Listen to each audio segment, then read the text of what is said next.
Welcome back, everyone. Imekuwa a minute since the last time we saw each other. Hopefully you're doing well. Me, I've been good. If I'm being honest, I've been good. And yeah, nilikuwa na watch the first half ya hii England versus Germany in the ni under 21 Euros ama ni Euros under 21, whichever the name is. Okay, nilikuwa nadhani mic yangu bado iko off. Yeah, nilikuwa na watch your first half ya England walikuwa na cook, but funny enough venye nimekuja ku set up stream before I started naangalia the screen napata Germany have been able to pull one back. So hiyo game iko 3-1. Iko 2-1. England 2 and then Germany with one goal wameweza kuscore in the last minutes of the first half, meaning that second half itakuwa very interesting. We'll be keeping an eye on that one. Stories za Club World Cup, kumekuwa na game mechezwa leo in masaa ya 7 yeah, between Palmeiras and Botafogo. Palmeiras waliweza kuwin 1-0, meaning that the Palmeiras will play whoever wins tonight between Benfica and Chelsea. That being said, wacha nikupeleke side ya lineups tucheki venye lineups ziko, tuangalie lineups ziko namna gani. Wacha tuanze na, nilikuwa nasema timu ya nyumbani ama the home team, but nimerealize there is no home team kwa sababu yeah, kwa sababu teams zote zinacheza far away from their home. Spider-Man far away from home. Spider-Man wamesema watatoa Spider-Man 4 lini kwanza. Anyway, lineup ya Benfica, Trubin in goal. And then sasa ni guesswork. Kutoka hapa acha tuassume jamaa anacheza hapa, anaitwa R16, okay? Silva, Otamendi, Dal.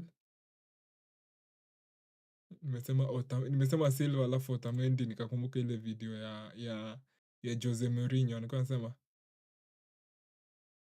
Bernardo Silva, Otamendi, Kevin De Bruyne, these are investments. The special one, Luis na kina Coco na Barreiro in the midfield. Sijui kama Barreiro ndiye anacheza hapa ama tutaona. Sijafanya assignment mingi sana. Pavlidis, Di Maria. Pavlidis aliscore hat-trick against Barcelona ile siku. I don't know if you guys remember during that watch-along.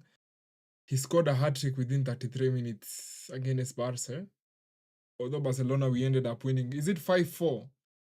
Rafinha with that last-minute goal. Mwah, I still remember it. Funny enough, that is the clip yenye imekuwa watched sana kwa shots zangu. I think kwa shots zenye nishaipost. Hiyo ndio imekuwa watched sana. The game ilikuwa frustrating. Wacha nikwambie kweli. Sanchez, wacha tuende pande ya Chelsea. Robert Sanchez in goal. Kukurea. I think Kukurea. Do you agree that Kukurea ndiye alikuwa the best left back? Alikuwa the best left back in the Premier League season yenye imeisha. I will say so. Levi Colwill, Benoit Badiashile na Reece James, their captain. And then nimeona kwa midfield kuko very interesting because I think I'm go for a very physical midfield. Caicedo, Lavia and Enzo Fernandez hapo mbele. Najua unajiuliza Palma ako wapi, but Palma anacheza as a right wing, Neto ndio atacheza kama left wing, and then their new signing Liam Delap ako hapo kati anacheza kama striker. Naona imebakisha 6 minutes before. Okay, sina anything else ya kuongelelea if I'm being honest. Imekuwa a minute since I watched football. I feel like I might start providing you guys with misinformation. But wacha tu tuanze. Uzuri ya watchalong inakwanga hivi. Mmeona kwa Club World Cup they are oh my god. Wacha ni confirm. I hope niliweka settings the right ones kwa YouTube. I just hope so. I just hope niliweka the right settings. Public nilikuwa ndani niliweka visibility off. Nilikuwa ndani niliweka visibility private, but nimeona iko public anyway. Kwa Club World Cup naona wana introduce one player by one by one. Kama ni WWE. Who came up with that lousy idea? Do I think the Club World Cup is a bad tournament? No, but I think venye wame introduce imekuwa a bit a bit hawaku kuiweka at the end of the season, but anyway, acha tuendelee tupige predictions. I think Chelsea have enough. I think Chelsea have enough to beat Benfica. Funny enough, I think Chelsea wata win 2-1. If I was to go to predictions, if I was to give a prediction, I'd say that Chelsea wata win 2-1. I think Benfica wata score ya kwanza, most likely. I think itakuwa hivyo. But yeah, acha tuone venye game itakuwa. Na kitu yenye nataka kuangalia hapa kwa task manager, nataka kuangalia performance ya machine yangu iko aje. Nataka kuona performance ya machine iko namna gani. Iko sawa sawa. GPU iko sawa. Memory iko sawa. CPU iko sawa. I don't think there's any issue. This is normal. Kenye naona hapa. Okay. You are good. This is the first time I'm streaming with the new setup. The first time I'm streaming with the new setup. Hata sijarun hata tests za streaming. Nilifanya tu za recording and then I decided to jump into the streaming whatever. Enzo Fernandez anaingia hapa. Kumbuka Enzo Fernandez amefanya shughuli zake hapo Benfica. Alitoka Benfica akakuja Chelsea during the World Cup year. Venye alichezea Argentina in the World Cup, that was in December of 2022. Ikaisha ndio aka transition ama akaenda Chelsea for 120 in the January. Oh, wana introduce players na numbers zao, sina position. Okay. Lavia pia anaingia. Sanchez pia anakuwa introduced. Taka kucheza game ya mwisho ya Chelsea. I don't think yeye ndiye alicheza ile game ya mwisho, and then captain wao Reece James anaingia.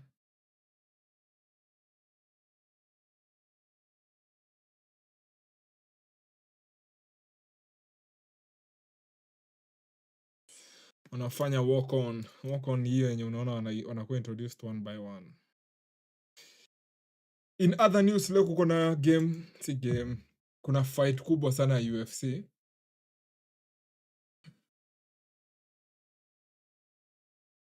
Kuna fight kubwa sana ya UFC. Acha tuweke kwa screen before game ianze. UFC schedule.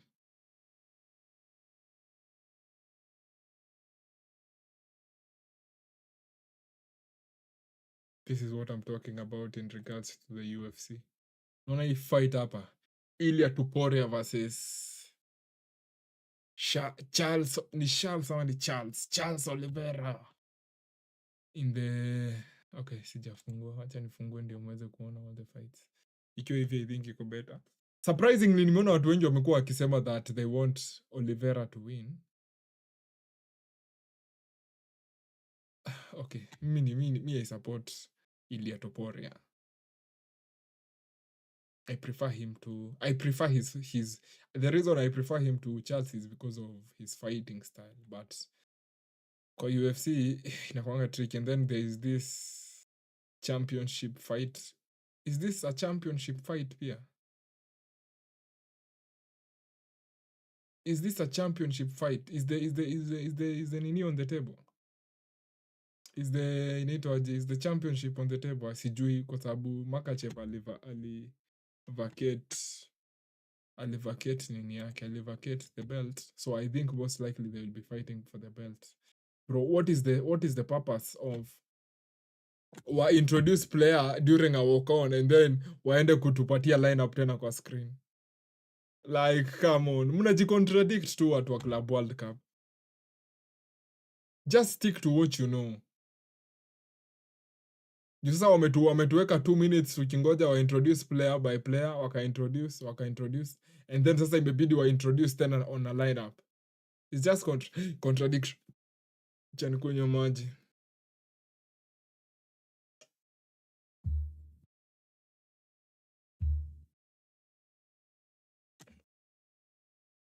But the best thing yenye wamefanya with this tournament is the fact that wamefanya viewing the games zikuwe easier, because kama me I'm watching it from the Sporty TV. Sporty TV is from Sportybet. I've been watching all the games from there. So the advantage yenye hao walipata ni they made the viewing of the games easier. But nimeona hata mafans kwa stadium kama hii game ya sahii si wengi. I think ni kwa sababu ya the temperatures. During the day and it's in the summer. So you automatically know that the temperatures are going to be very high. Unaweza ona sasa hata mafans hawako. Kama ingekuwa Man City wanacheza kila mtu angekuwa anasema oh Chelsea, Man City has no fans. Hakuna mtu ana apply ingi logic kuja kwa Man City. That is our rivals. Niko struck between listening to some music. Acha nizime sauti ya hii. I'm listening. Ni kama nimezoea to listen to the music while watching the game. Haya, naona kickoff inakaribia kuanza hapa. Acha niweke timer ready. Haya, mchezo unaanza hapa. Benfica wanaanzisha mpira. Palmeiras wanangoja the winners of tonight.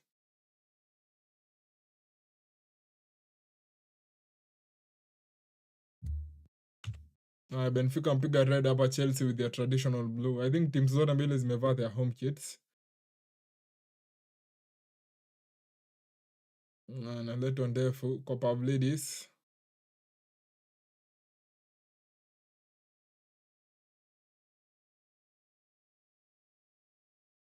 Anapigwa juu. Pedro Neto anasumbua. Anataka hapa Pedro Neto. Piga hapa, goalkeeper anaokoa. Neto anapiga shot mapema sana hapa, goalkeeper anaiona, lakini Pedro Neto bullying that left back. Amekuwa bullied sana huyo left back wa Benfica in that occasion. Bruno Lage, Benfica coach.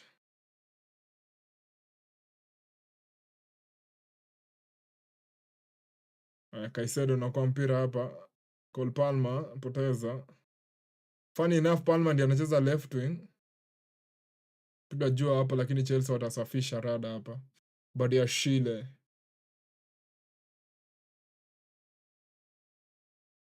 Zamareska hapa. Coach wa Chelsea. Huyu defender mwenye amekuwa amefanywa hivyo ni huyu msee anaitwa Fernandez. Hapana, si. Juu nilisikia that I heard that Benfica have a very good young player anaitwa Fernandez. Martin Fernandez. Is he a right back ama left back? I think he's a left back, but sidhani ni anacheza.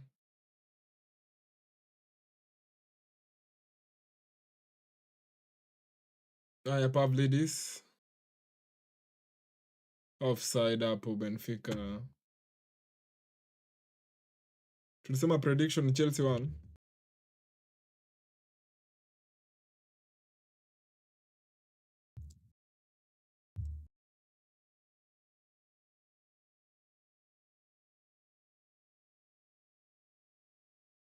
Reece James.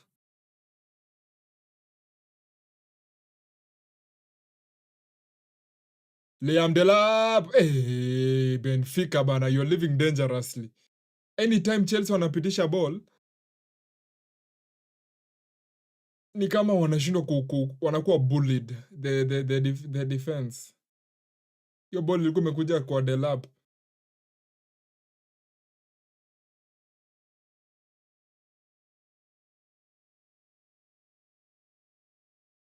Anatoka mpira nitoka nje hapa. Benfica ndio walishinda Bayern 1-0. I remember watching that game downstairs a couple of days ago.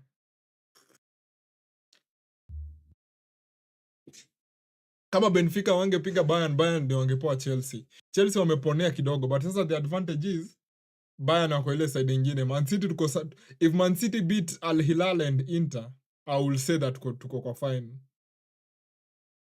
Acha let me even say tukishinda tu I think Al Hilal ndio watatu present with the most difficult question.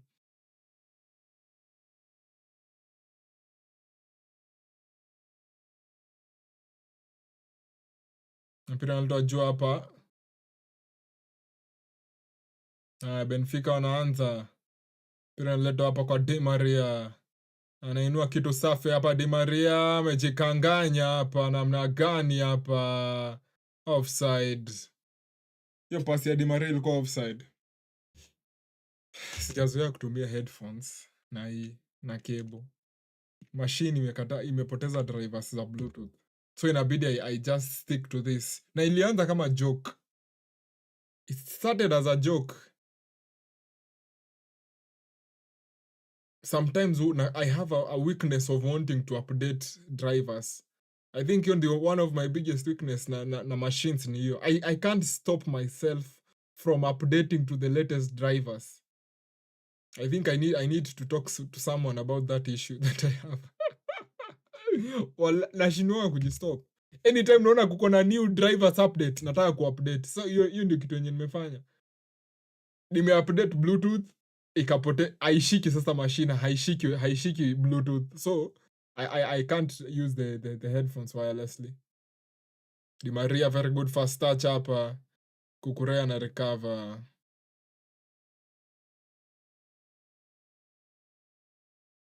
Cole Palmer. Pitia Kukurea hapa pal. Pira narudishwa nyuma kabisa kwa Lavia. Pole uni. Reece James. Pedro Neto. Reece James.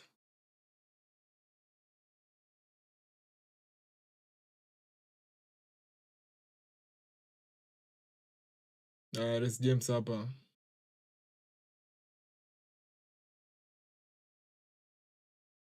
Kesho kuna PSG na Inter Miami. We will be there. I think your game iko saa ngapi? Saa moja jioni. I was debating about doing this one kwa sababu iko Palma mpiga chenge ya mwili hapa. Miguu safi sana Cole Palma, mpelekwa chini, referee anasema hakuna kitu hapa. Benfica hapa wanajaribu kushikilia mpira kidogo, wapunguze pressure. Na pasi inapigwa katikati, anapoteza pasa hapa. Caicedo anaokota. Enzo Fernandez. Chelsea with a lot of directness hapa. Pedro Neto anarudi nje. Leta cross ya ndani, kona. Chelsea are going to win.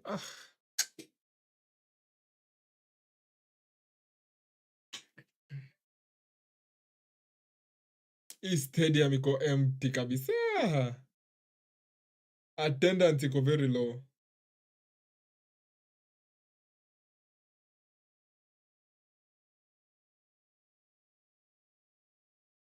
Enzo Fernandes.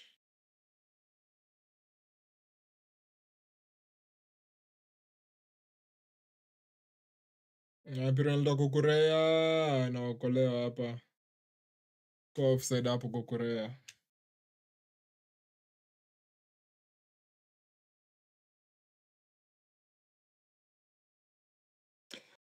Chelsea signed Jamie Gittens from Borussia Dortmund for £42 million. Here we go, Fabrizio Romario. Maybe we'll react to that.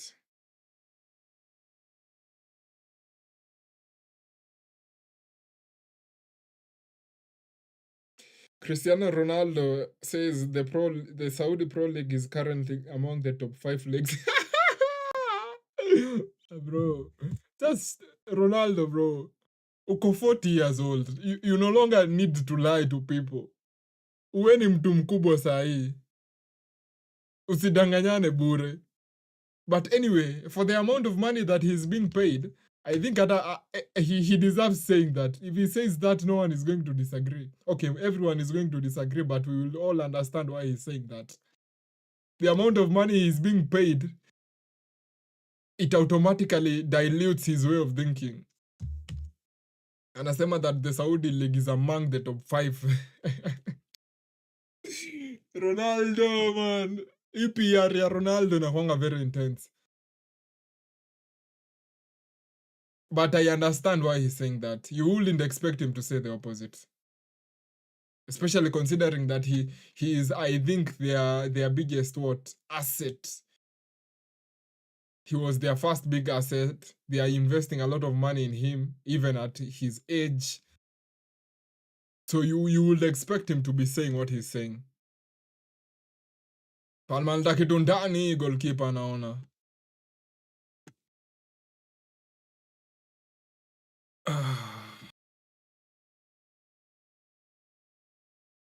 10 minutes in, ama ni 9 minutes.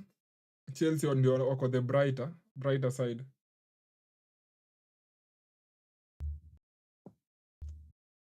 Troben. I should be keeping an eye on the under 21. I should be keeping an eye on the under 21 game. Acha nione kama naweza. Bas. This is why I always wanted to have 2 screens. This is the reason why I always wanted to have 2 screens. Because as I can watch 2 games at the same time. Tuone huko bado England wako 2-1. Badiashile mpoteza mpira hapa. 54 minutes, England bado wako 2-1 against Germany. Hiyo ni under 21 Euros.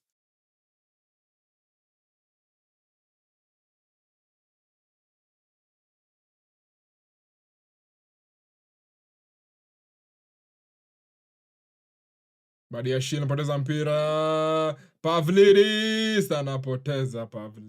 Kazi ni kufunga tu against Barcelona. Ikipoa timu zingine anakuwa mapengo. Samuel Da.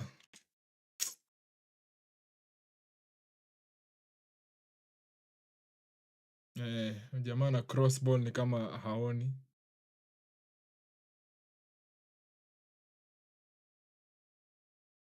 Cross ball ni kama he isn't seeing. He is not in the same game as everyone. Badiashile ndiye amelose hiyo ball, but yeye ndiye amerecover.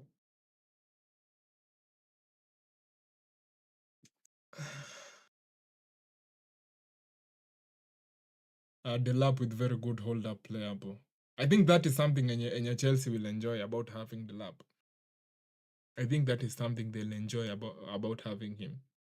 He's a very sound footballer. Very sound. I say that he loses the ball. Cole Palmer, very good first touch up by Cole. Kukurea. Anahesitate piga cross hafifu. Amehesitate kucross your ball.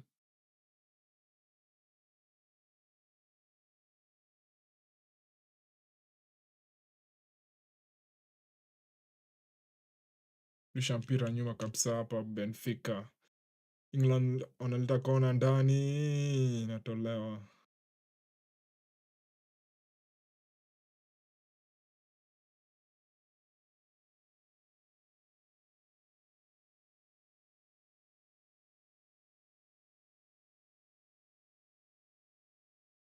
Germany wanakuja kuattack hapa nini? Nini? Amepoteza hapa Wajerumani. Di Maria analeta pass. Reece James nini? Reece James hapa alikuwa jaba.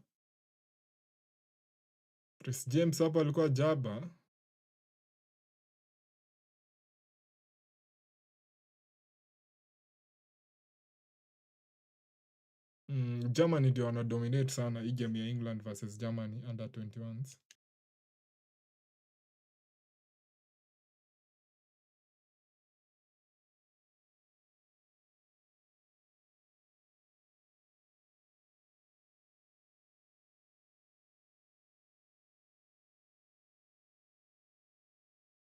Chelsea the ball hapo. Niko naangalia game ya England.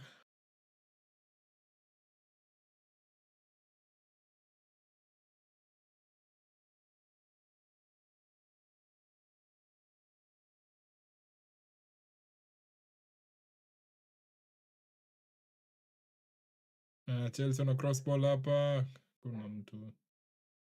Angel Di Maria poteza mpira. Foul on Di Maria. Guinness Kukurea.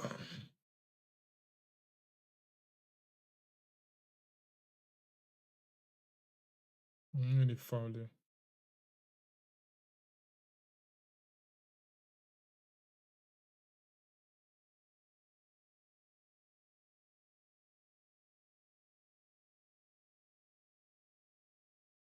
Germany wanajaribu kutafuta bao hapa.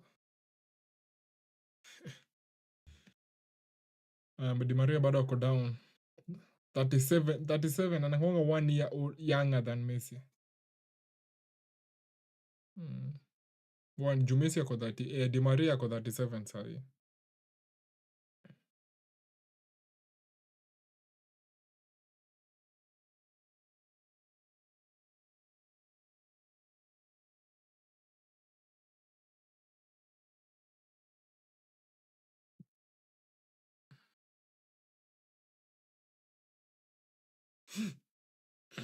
Rhys James. Neto. Germany hapa wanapiga attack.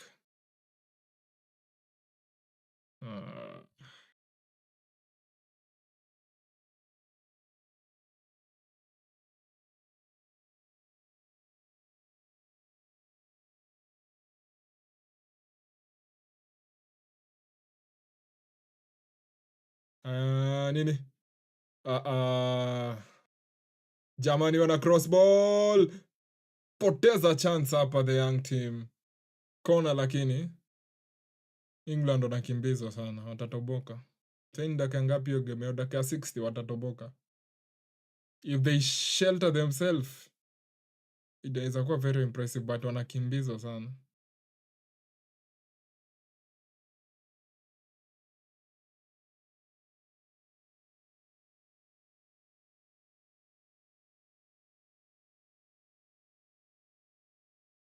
Germany pata bao hapa. Nimekwambia England watatoboka, wameconcede from a corner. Si from a corner, mpiga corner jamaa kachukua on the other side, top beans.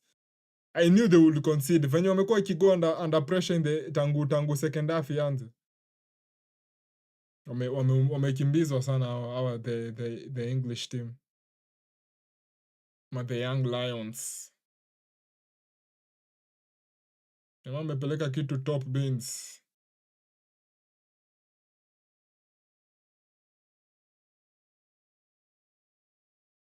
Haya, tuangalia hapa Cole Palmer. Kukurea.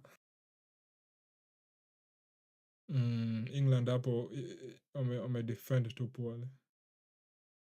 Palmer ame-cross ball hapa, hakuna mtu on the edge of it.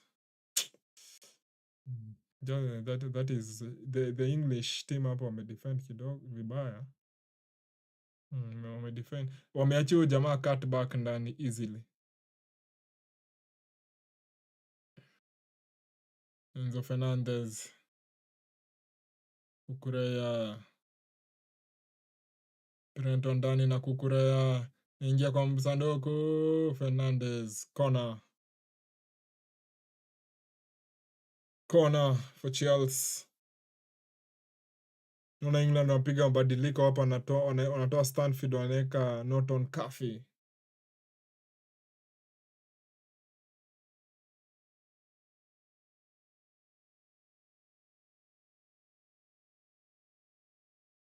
Corner for the Chelsea. Piga fupi hapa, short corner FC. Reece anatisha, anarudisha nyuma. Cole Palmer ndani, kuna mtu on the edge of it, goal kick.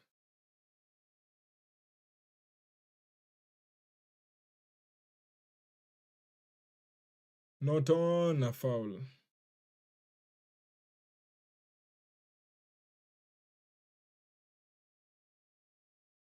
Haya, mchezo inaendelea hapa, tunakaribia dakika 20.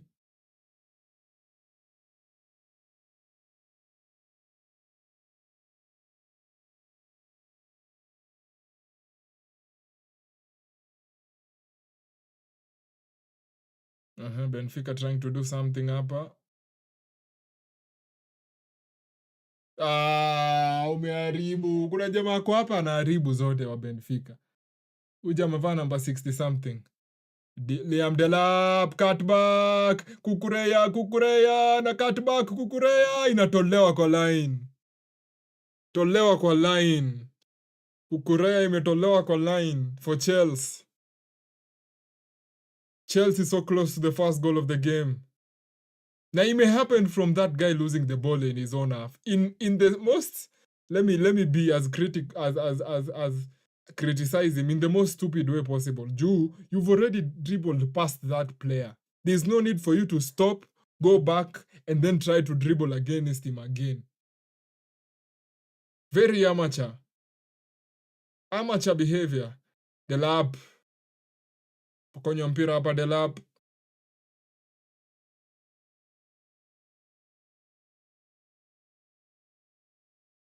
Benfica bro. Mtamaliza hii game ama tunaweza maliza watch along half time. Cole Palmer tolewa hapa goalkeeper corner.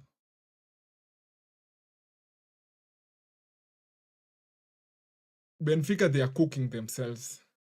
Sitaki kusema ati Chelsea they are not playing well, but they are losing the ball so many times close to their box. 20 minutes in already. Sijui Chelsea wanateta nini.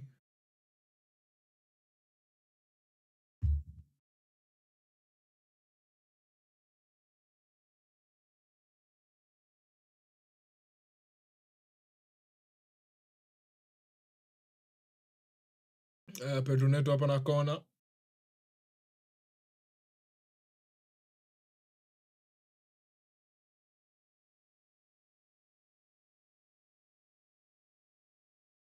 Pedro Neto. Kukureya. Kuna mtu tolewa. Cole Palmer. Nda kitu safi ndani. Kuna mtu bado. Foul hapo by Kukureya. Hiyo ni foul. That's a foul Kuku. That's a foul Kuku. Kukureya. Si unaona number 60? 61 ama 67? Hey, easily losing the ball. Easily. Ameshapita Lavia mara ya kwanza, anaenda anataka kudribble against him tena. Such a clever pass hapo by the lap pia. Kukureya stayed calm, picked a spot, but the defender was more aware. Goalkeeper hata hakuwa anafika hapo. The defender was in the right place. England ni kama wamelemewa. Hawachezi venye walikuwa wanacheza first half fluid football. Wanakaa wako very rattled. Na creativity ni kama imepungua sana. We'll be keeping an eye on what's happening hapo. Morgan was telling me about Walter Made. Walter Made. Who is huyo jamaa wa Germany.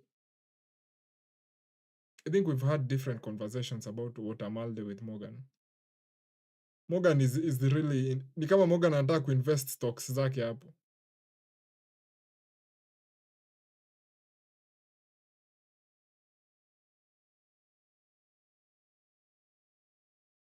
Di Maria alikuwa offside.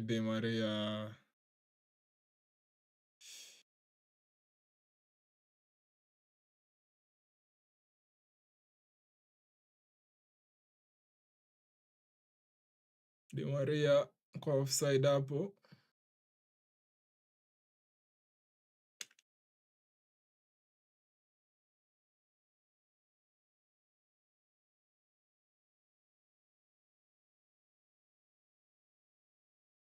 Chelsea the ball hapa.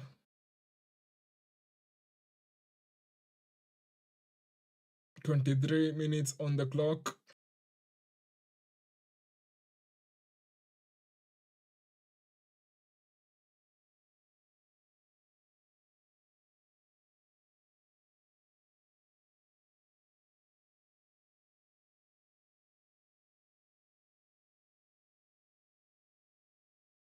Katikati hapa Benfica.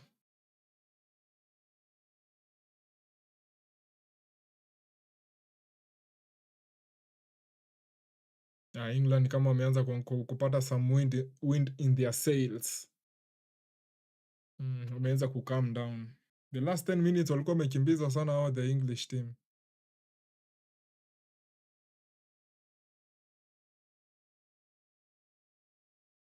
Shall drop.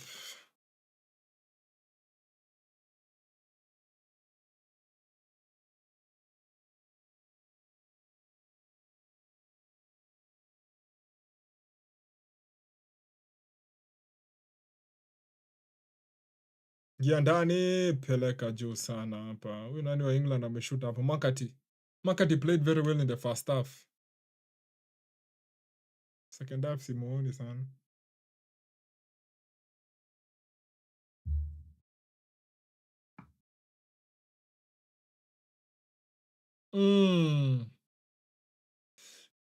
Jaribu kukatch out Robert Sanchez. Caicedo. Sasa kama sahi nasikia hivi, unajua I'm feeling very sleepy and it's 11. Na hiyo game ya Tuesday ya Man City yenye itakuwa 4 am in the morning. Oof. Inamaanisha Monday I'll have to sleep early so that I wake up before 4 and then I do the stream for that game. Aya. Oof. I think that will be the plan for that game. For Monday night. Sleep early, wake up early, do the watch along.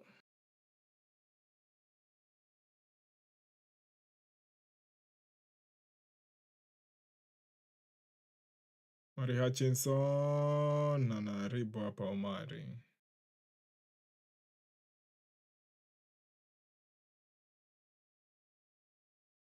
Goalkeeper wa Benfica hapa anachukua mpira Trubin.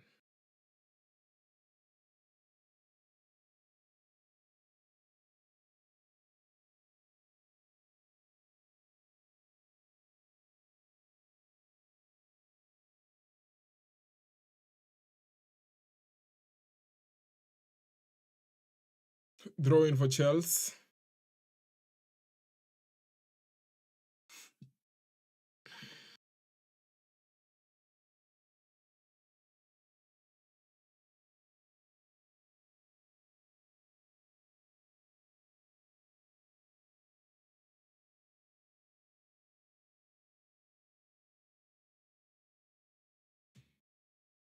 England wamejaribu kustabilize. Livramento. James McCarthy na cross ball, hakuna mtu hapa. Badiashile ako na mpira hapa for Chelsea.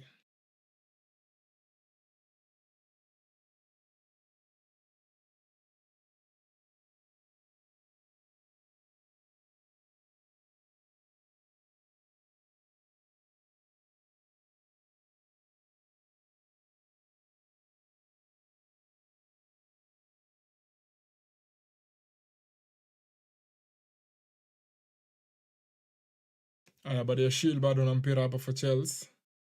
Changing hapa Badiashile. Pedro Neto. Chris James under cross ndani. Kuna mtu on the edge of it. Good ball hapa by Chris James. Kurea anaingia ako kwa box katikati. Kukurea anaingia kwa box kabisa. Unazidhani hata ni striker. I think in the last kama 10 games he was very good for Chelsea. In the last kama wacha si tubala 10, let us say 5. In the last 5 games in the EPL for Chelsea, Kukurea was good. I remember watching a couple of Chelsea games.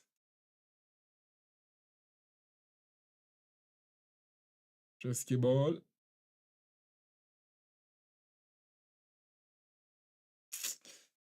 Benfica wana meno. They are very toothless.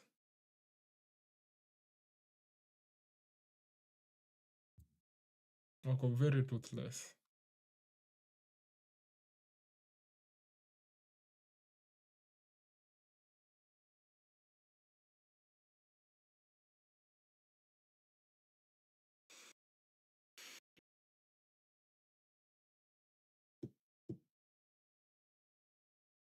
Changing hapa.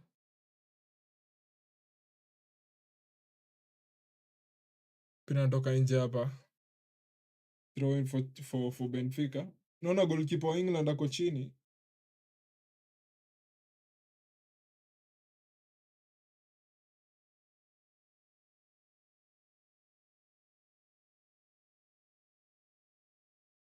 Throw in for the Chelsea.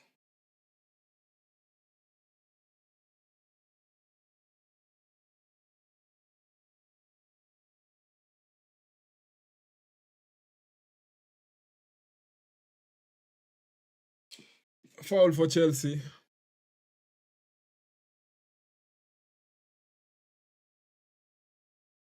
Drinks break. Oh.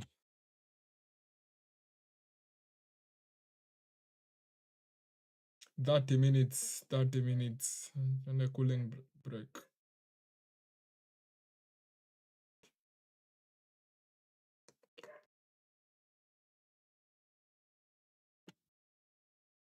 Oh, it's too late, bro. After something to make things interesting.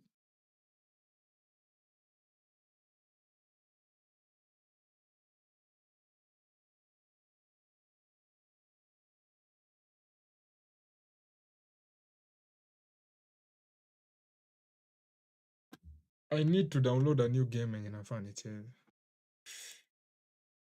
But sasa sahi venye sasa nimemanage kuweka nini GPU sasa ndio nimeshindwa sasa game yenye nataka kucheza. Leo nimeshinda tu nikicheza nini American Truck Simulator. Na nikacheza F1 maybe for 1 hour.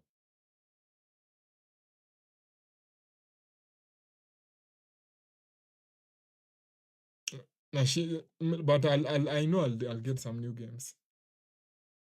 I'll get some maybe Dart 3. Mi sijui kucheza, si ati sijui kucheza, sijai cheza kina Call of Duty hizo Warzone.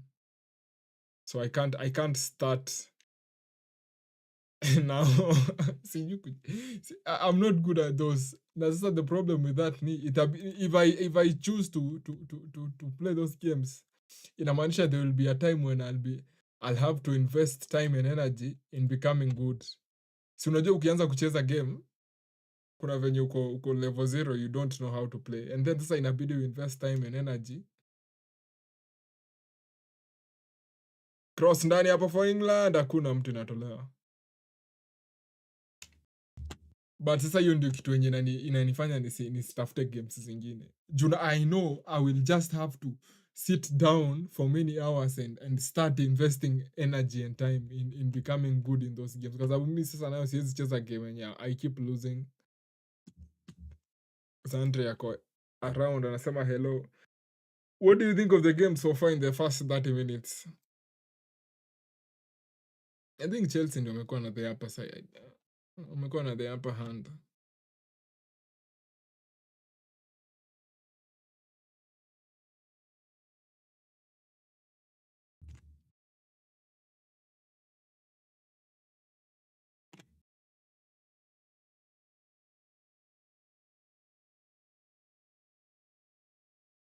Germany wanataka hapa. Poteza mpira hapa Germans.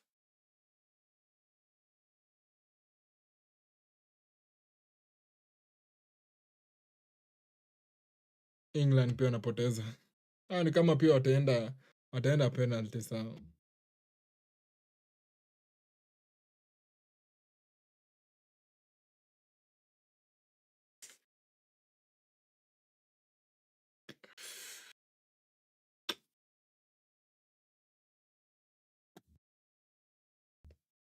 Throwing up for the Chelsea.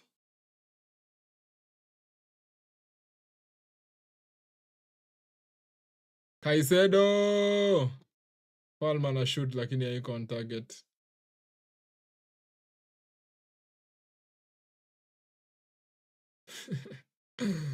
Wakenya wananga adabu akia nani. Kenyans, tabia. Bana Benfica, see you do something for us, man. I know it's difficult for you, but you can do something for us. Lovely ball by hii tunamalizia half time. They are not even good. Benfica, they are so poor, man. Germany attacking up. Bro, even the German team and the England team up on the edge of the box. Inaletwa na pick up a blocked shot.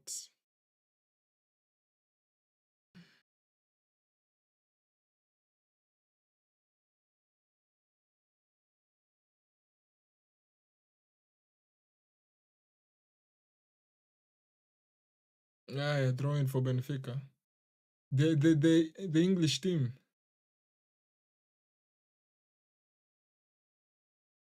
Foul for Chelsea. That is down.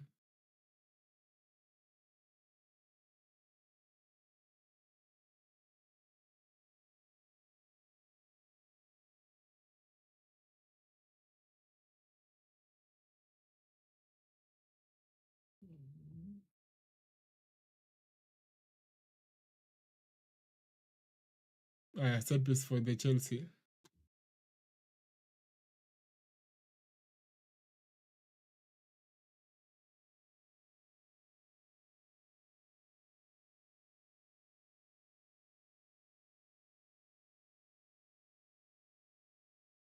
Neto.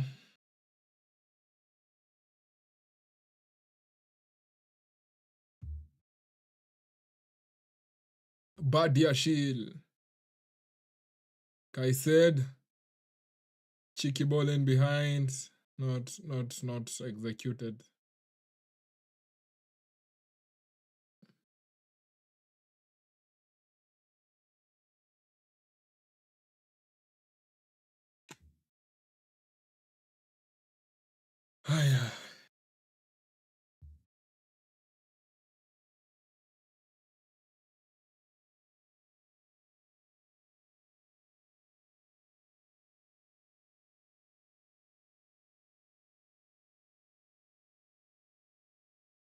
Game in a bow. There's nothing exciting. Delap! Amesahau kwenye ball iko.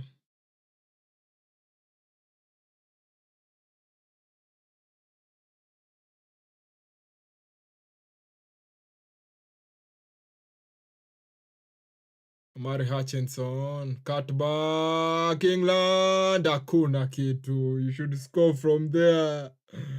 Not on Cafe. You should score from there.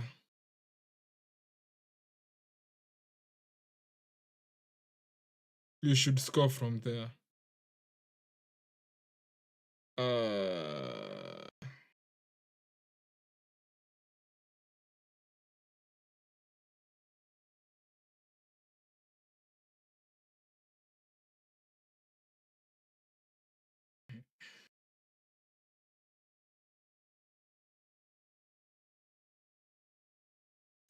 Kukurea, goalkeeper, good save. That's a good save by Trubin. That's a strong stop by him.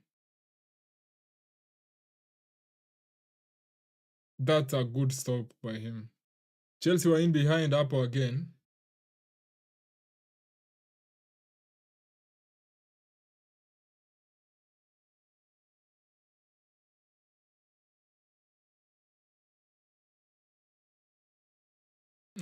Caicedo.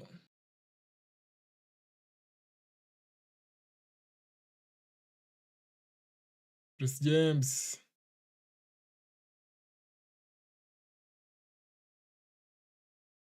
Pedro Neto na cross ball.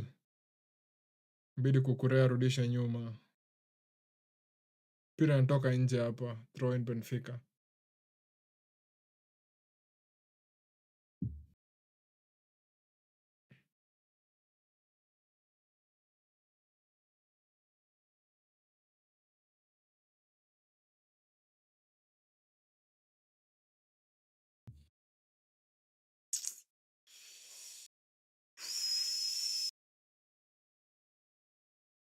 Ashla drop. Bado wako 0 shots on target Benfica hadi saa hii. Eh.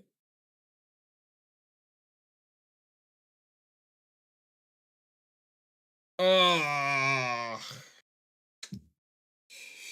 Benfica they are draining. Any energy yenye mtu umebakisha ya leo inaisha. Good pass by Lavi hapo. Tukukurea.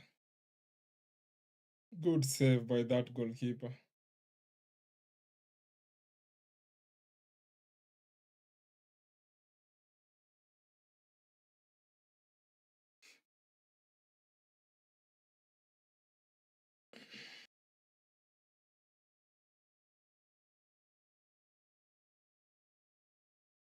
The lap mpira natoka nje goal kick.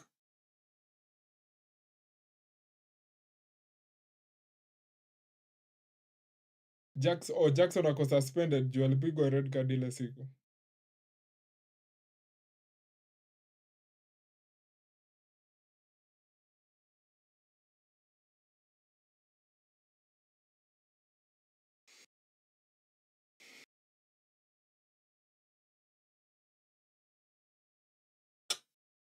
Benfica, man, you're not even doing anything.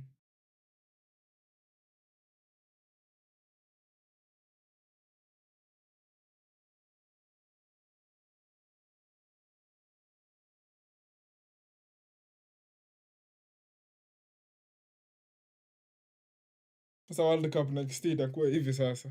Same timings. Shoot. Kukurea in behind and a cross ball kama fala. Kukurea leo after tumempia praises. Ile msemo Kiswahili wangaji Njema akisifiwa tembo. Kukurea leo ametia tembo maji vibaya sana.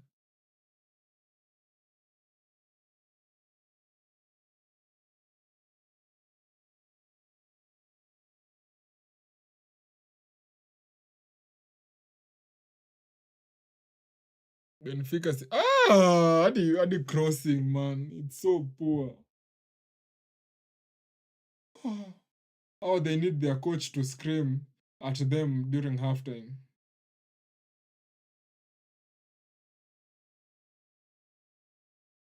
Because they need to wake up.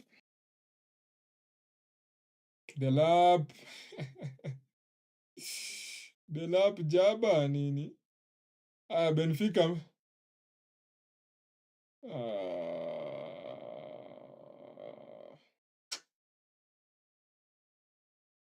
Benfica, man. This is a waste of time. This is a waste of time. I've never been so tempted kumaliza Watchalong halftime kama leo. This is the highest I've ever been tempted.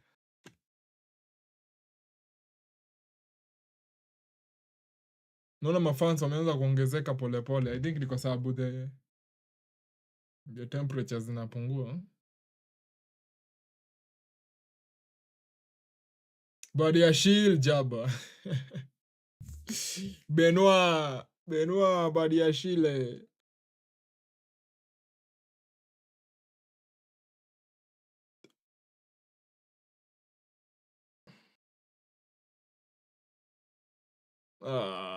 Benfica.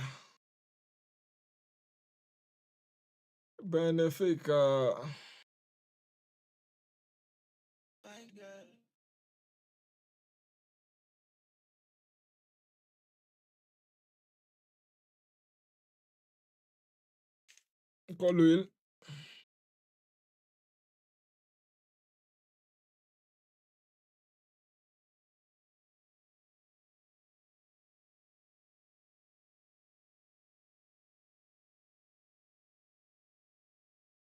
Hakuna kitu ingine yenye na happen. Maybe halftime we find some news, we react to it because the football is dog shit.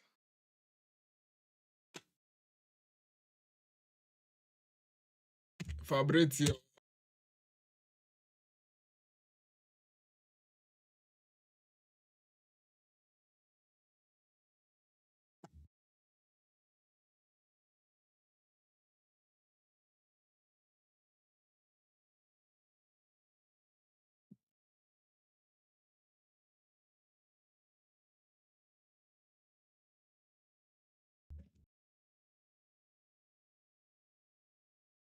Caicedo.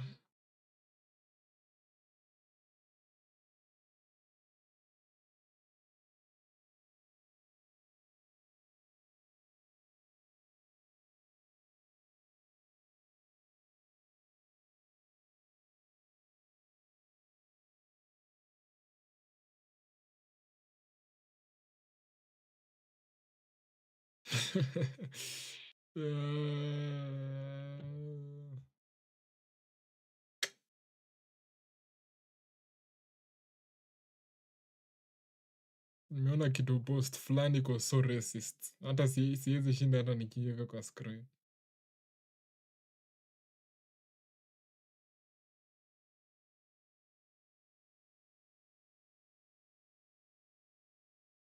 Chandrap.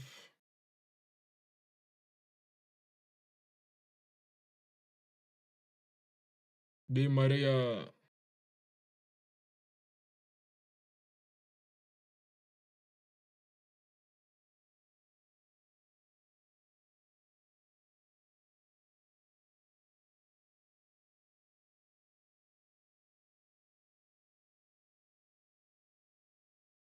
Cross ball for England, hakuna kitu.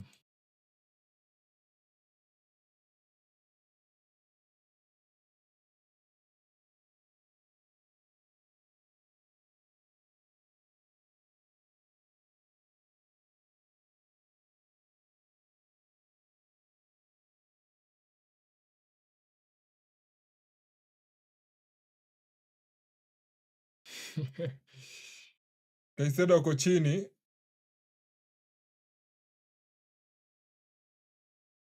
Oof.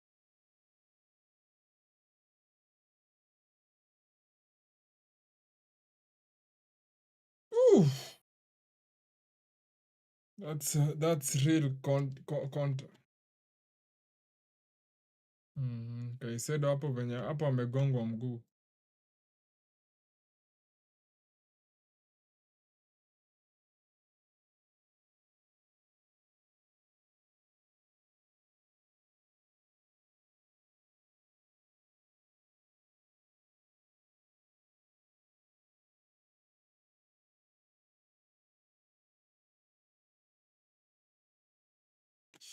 Aha, acha tafute ile page yetu ya Reddit.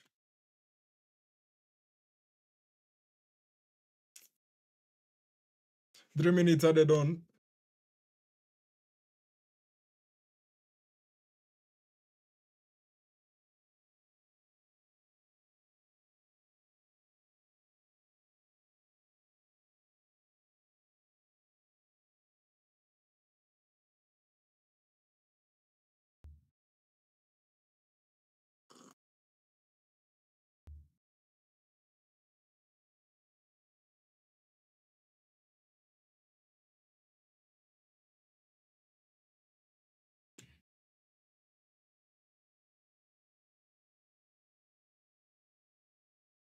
Aya, 4 minutes added on kwa hii game ya England.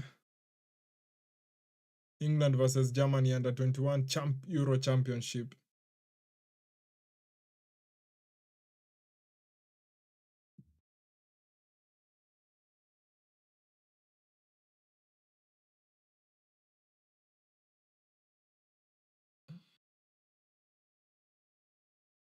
Tengeregbeton.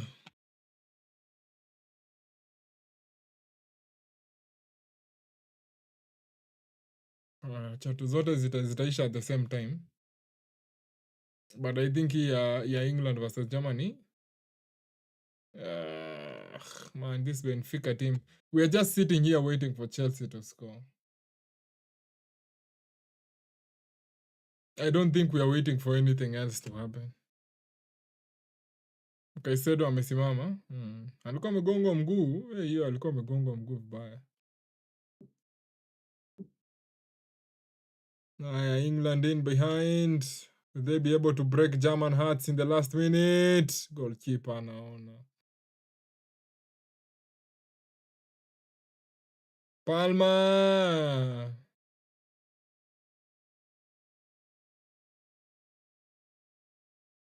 Corner for the Chelsea.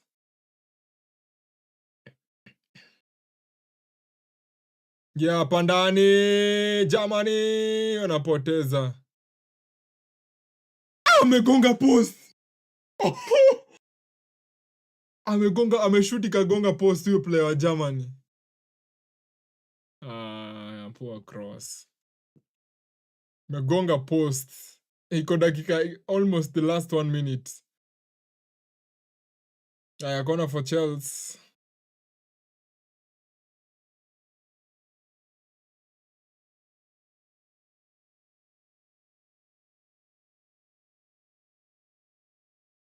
Pedro Neto na cross hafifu. Di Maria anatoa uchafu.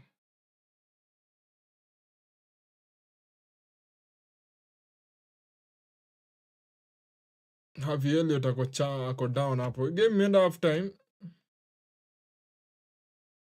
Game imeenda half time.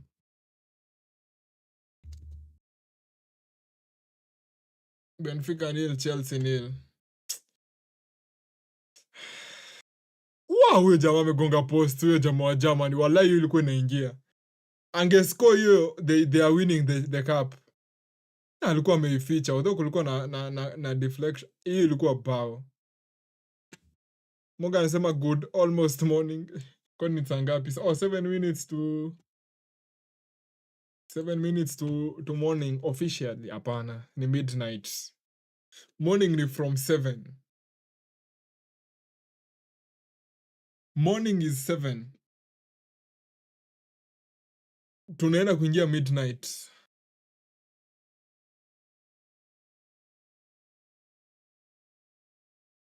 Anyway, me, I haven't been keeping up with the latest football news, but tuacha tuingie Twitter. We are sure our boy Fabrizio always got something for us. There we go. Tuanze na hiyo yenye amepin. Modric ana join Athletic AC Milan. See, understand why they want to sign a 40-year-old, honestly. Especially after losing anaitwaje the Reinders. Why would they get him? Only means you earn Boni to Inter. Here we go. Deal agreed between all parties involved. Understand contract fully agreed, and Parma will receive 23 million euros. Okay. Oh, maybe he's not as young as I was thinking. Despite links to other clubs, Boni to Inter, never in doubt. Okay, jamani kama amejitoa.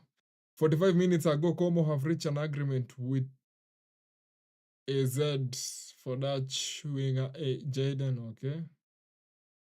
More on Chelsea. And nimeona Chelsea pia walikuwa wanataka Joao Pedro talks taking place as Chelsea remain interested since the start of June with Joao as next target after Gittens is done. Yeah, Gittens, I think I told you during the beginning of the stream that Chelsea reached an agreement with BVB, that is Borussia Dortmund, to sign Gittens. Ndio hii imekuwa made official. Chelsea will pay a fee close to 55 million. 55 million euros. Okay, sina maneno. The contract will be valid until 2032. Typical from Chelsea. Understand Jamie Gittens starts his medical as new. Washadifanya medical. Okay. Group stage, quarterfinals, semi-final, and now final 2. Have Elliott delivering. Palmeiras kick Botafogo out of FIFA Club World Cup. Botafogo unajua ndio the winners of the South American Championship. I think hiyo ni kuna kwanga na Copa Sud. Hii topic tushai handle. Kuna Copa Sudamericana na kuna Copa Libertadores. Sasa I know Botafogo won one of those. And then sasa ndio hiyo official breaking. Medical will take place tonight. Inamaanisha alikuwa shaenda hadi London. Okay. Lamine Yamal on Instagram. Yeah, Lamine Yamal ndiye atakuwa anavaa number 10 for Barcelona in the upcoming season. So he's prepared to get number 10 shirt as Barca, as his friend Ansu Fati has left to join Monaco. Yeah, Ansu Fati ameenda Monaco. Gittens, Paul Pogba emotional after signing for Monaco. Emotional. Okay, wacha tu tuachana hiyo. Anything happening in the last 3 hours? Maybe ni kitu information new. Jorge Jesus has agreed to become the new Al Nassr coach. Former Al Hilal manager will be unveiled soon, as deal has already been agreed for Jesus to become the new Al Nassr coach. Cristiano Ronaldo approves him. Ronaldo is approving coaches for Al Nassr. Hey, Al Nassr bana, kama ni kusimpo na simpingi mbaya sana. Exclusive. Kwanza set to undergo his medical at Bayer Leverkusen on Monday, all booked. He's playing in the Euros final, the under 21. Jarel Kwanza. Fee around 30 plus 35. Pogba. I don't think there's anything else. Chat some comments Morgan.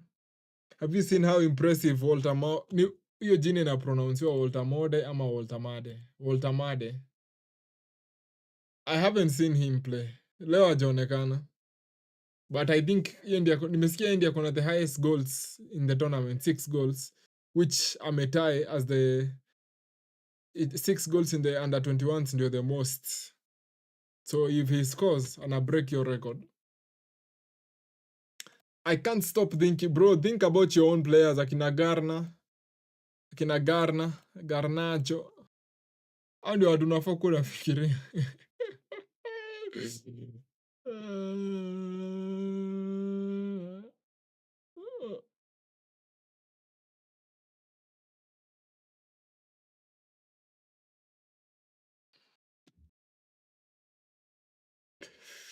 Anyway, Paul Pogba is the biggest false image in I accept it. Alikuwa ameshikwa juu ya doping with testosterone. Watu wenye you know anything about sports, you know what I'm talking about. Alikuwa na dope.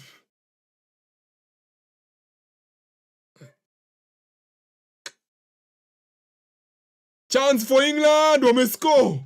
Ay, jamaa wamescore. England wamescore. That's such a cold goal. Hiyo bao ni kali. Header by a guy called Rowe. That's such a good goal hapo. That's such a good goal. Hiyo bao ya England ni kali. Nani amecross hiyo ball? Livramento. Morgan, umekuja kuchachisha msee wako alafu wameconcede immediately. Waltamare Germany wameconcede immediately. Nani amecross hiyo ball? Huyo msee mwenye amecross hiyo ball, you deserve more. And then as a very very good cross, a very good header. Sasa hatuoneshi nani amecross ball. Number 23 ni nani? Huyo wa England mwenye amecross hiyo ball. Very very good. Very very good and a very very good finish. 3-2 for England.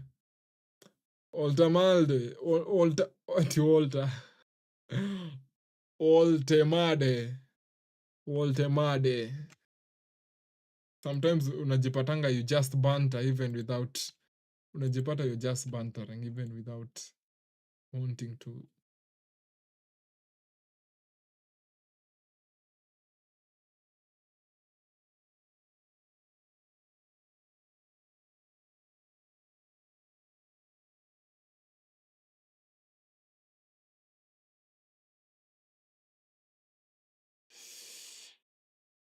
Game imerudi. I think game bado haijarudi.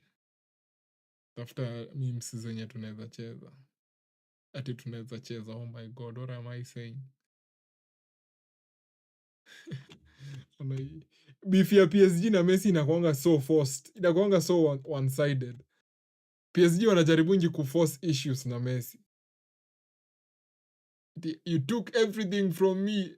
I don't even know who you are. Messi doesn't even know who PSG. Wanajaribunji kuforce hii beef enye ati sasa Messi aliwatoka. PSG man, you should respect yourselves. Botafogo will be missed. Okay, someone up with some intentions. I will go there quietly, beat Champions League winner. Speaking of PSG, I will go there quietly, beat the Champions League winner, and leave. But that is the storyline about Botafogo in the championship, in the whatever.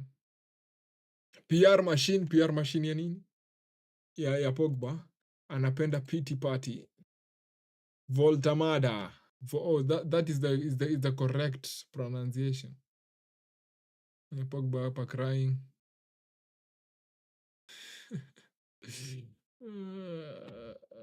Trust the process ya Teta. Teta is trusting the process. Botafogo bana, after PSG walilemewa. We have a saying in Brazil that goes, every goalkeeper becomes Manuel Neuer when it plays against Flamengo. Okay, when he plays against Flamengo. So tomorrow, will Neuer become himself or what? Oh, Bayern wanacheza against Flamengo. Oh, I understand. Wanamaanisha ni kama double, zinaitanga aje zile za double entendre. In Brazil, they have a saying, every goalkeeper becomes Manuel Neuer, meaning they become so good anytime they are playing Flamengo, meaning it becomes so difficult for Flamengo to score when playing against any goalkeeper because they become Neuer. So kesho, Neuer playing against Flamengo, okay. Tunaambia we live in a matrix, mnadhani mline. Game bado jarudi. Hey. We live in a matrix. Naambia we live in a matrix, you think I'm kidding.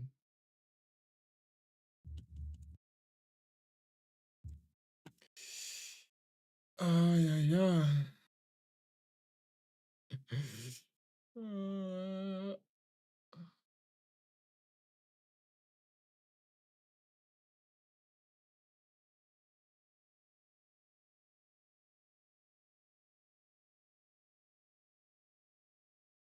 Jaribu kutafuta anything interesting. Ansufati nini na kufanyikia?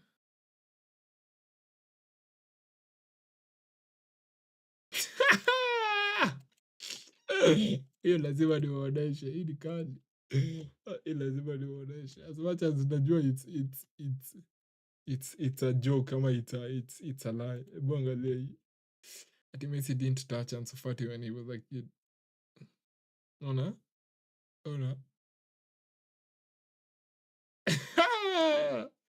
What is bro doing, man? Hata goalkeeper ako like, what is happening? Hadi angalia goalkeeper ako like, what the hell? Imagine referee apeane penalty kama hiyo. Angalia hiyo, referee akuja apeane penalty. Unaweza react aje? Apeane aseme umefoul hiyo jamaa na ikuwa penalty. Hiyo kama ingekuwa Real Madrid hiyo inapeanwa kama penalty. I am telling you. If a Madrid player does this in La Liga, akiruka hivi, Vinicius afanye hivyo ama Mbappe, hiyo ni penalty for Madrid. Penalty por Madrid.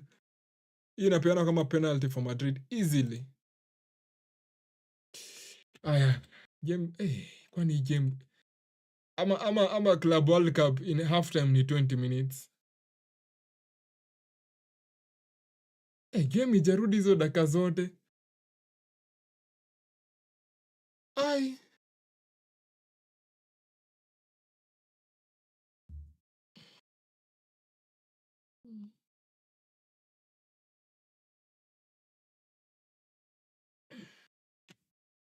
Let me look for something interesting yenye tunaweza angalia.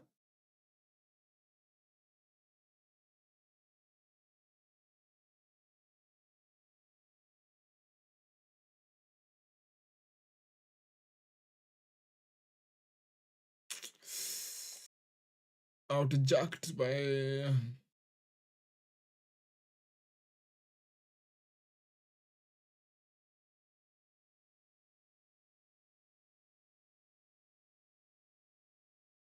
Anthony. Sioni anything interesting.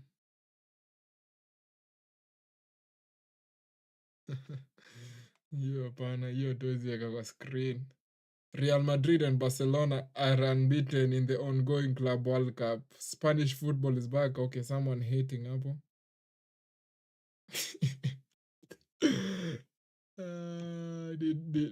Kwani Rodrigo hajakuwa akicheza for Real Madrid ama? Has Rodrigo amekuwa akichezea Real Madrid?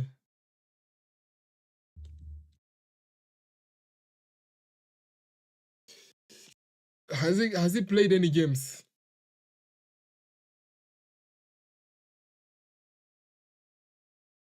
Naona alicheza against Salzburg, alicheza for 23 minutes, against Pachuca kucheza, against Al Hilal alicheza 65. Okay, so maybe the person mwenye na share your meme.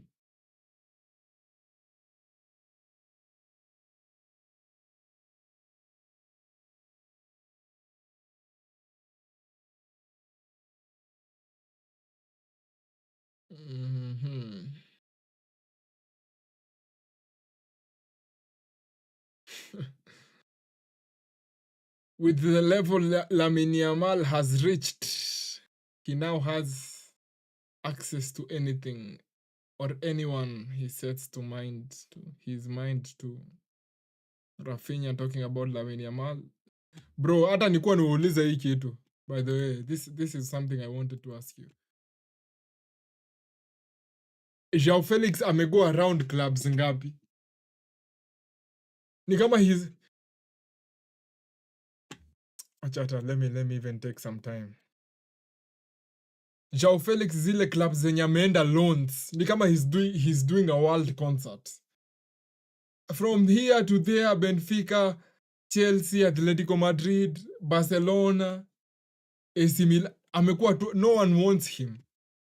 Hakuna, na venye alikuwa, I think Kendi aliwin the Copa Trophy in 2019 ama 2018, one of those 2 years. Career yake it may go so opposite to how people thought he would become. Jueni potential yote yenye amekuwa nayo haijaonekana anywhere. And I keep saying the reason why that happened ni kwa sababu alienda Atletico. Kama angeenda timu ingine in the beginning, hiyo move yenye alimake from Benfica to Atletico, hiyo ndio ilimharibia. Because he went to a team yenye haifit na playing style yake at all. By the time alirealize alienda Atletico ilikuwa the wrong move. Time ilikuwa imepita sana na people had already moved away from him. So atakuwa one of the players wenye they never got to the level. Sadly.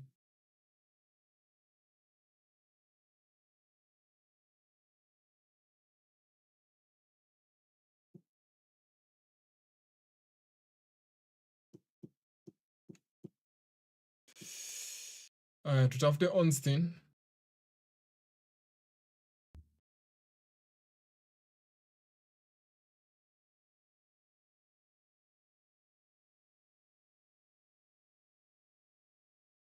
David Ornstein. Ama game merudi.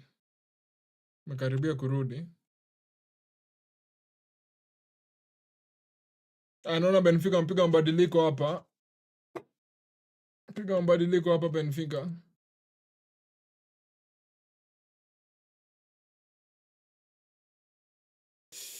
Na yeye huwa post sana. Nimenotice he doesn't post a lot. David Ornstein. This is okay. This is another story. I think it happened jana ama 2 days ago. Brian Bumo has told Brentford and Tottenham he will only join Man U if he leaves Brentford this summer. Man United proposals ndio hizo hapo 45 million, 10 million, and 55 and 7.5. Wanna say it's still short of what Brentford wants. Talks are still ongoing. And then Tottenham wanasema they are denying making any offer. So itakuwa tu between Manu and Brentford. If Manu pay the money, inaonyeshana the player already wants to join. Because if he said that he's only going to join United, but unajua pia Manu they will offer more money. United will offer more money. Okay, sisemi that's the only incentive But obviously Man U watampea pesa mingi compared to Spurs. If Man U want him, I think they can get him. I think they are watalipa hiyo pesa eventually. Kwanza najua sahi Man U, they are very happy hearing that he said he wants to join them. But I also think he's a good player. I think when they add him to their team, they get an extra 15 to 20 EPL goals. Okay. Tuseme, is he going to take the penalties when he joins Man U? I don't think so, kwa sababu Fernandes ndiye atakuwa anapiga. So hiyo namba itapungua by kama 8. So hivyo tuseme 10 to 15 goals. Ataongezea 10 to 15 goals. Mbumo ataongezea 10 to 15 goals. When they sign him, if he stays fit, 10 to 15 goals next season. Anyway, acha turudi kwa Watchalong.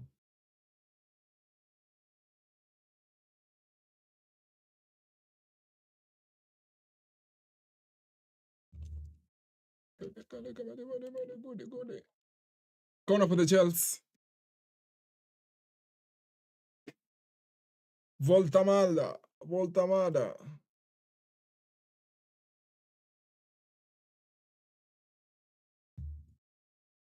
Hii game iishe bana. Mimi hii game ya Chelsea na Benfica, someone score kindly.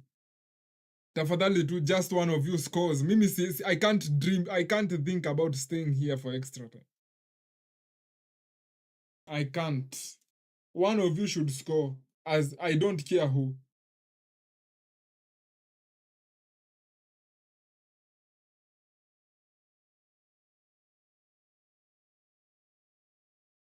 One of you should score kindly between the two sides. Muitane hapo kando muamue nani atafunga. Mimi siwezi imagine nikikaa hapa half time, extra time, another 30 minutes.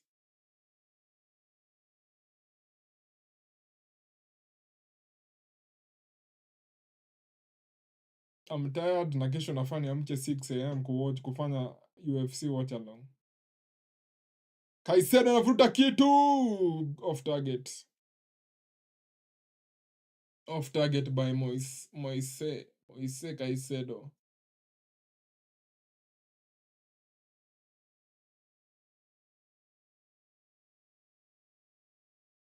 Good idea though. Good idea. Chelsea score kindly. Nyinyi pekee ndio mnaweza funga. Benfica wanakaa wako toothless. Hawakai ni kama they even have any ideas on how to play football. They are just there.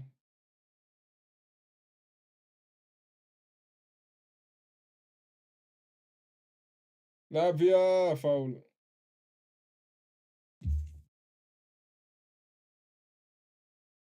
Foul hapo for Benfica.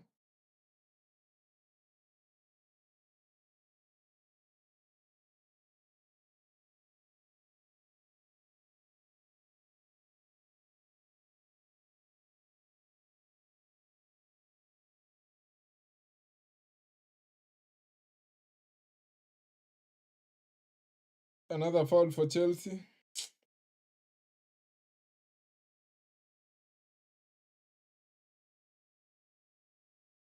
Pigwa yellow card hapa Pavlidis. Toporia versus Oliveira.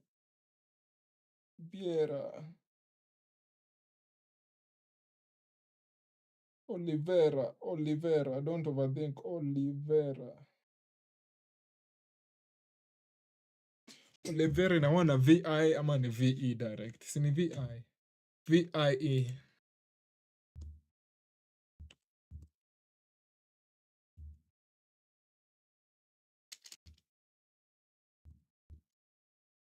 Or VEI. VEI.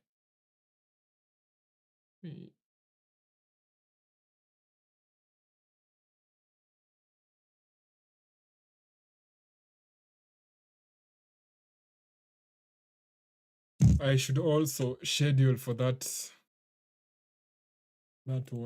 stream. Let me do it now when I'm still on live.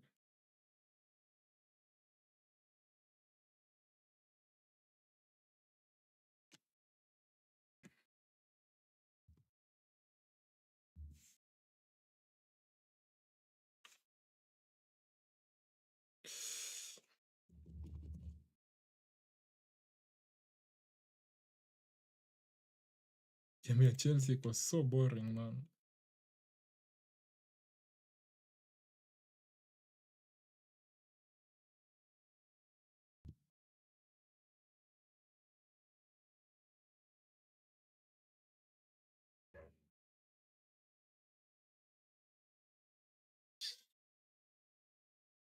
Oh, yeah. 6 a.m. ama saa ngapi? 6:45.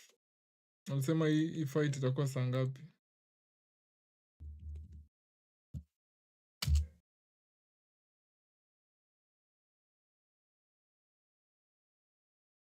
7. Kwa hivyo tuweke 6:45.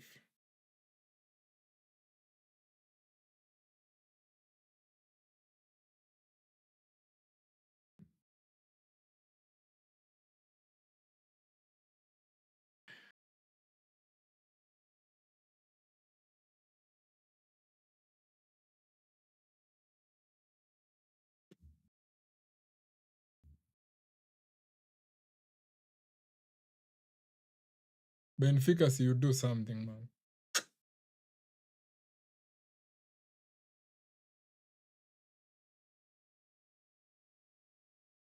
Kukurea!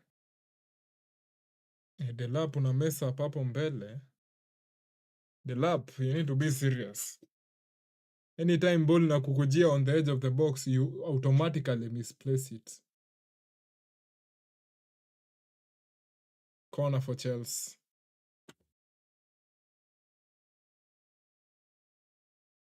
Corner for the Chelsea.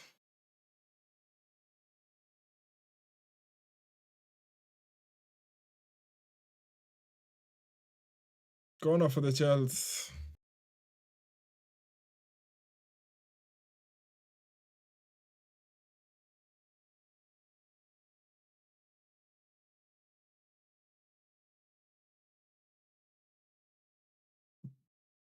Bado kona japigwa. Konildo ndani Badiashile, peleka juu sana, goal kick. Benoit Badiashile.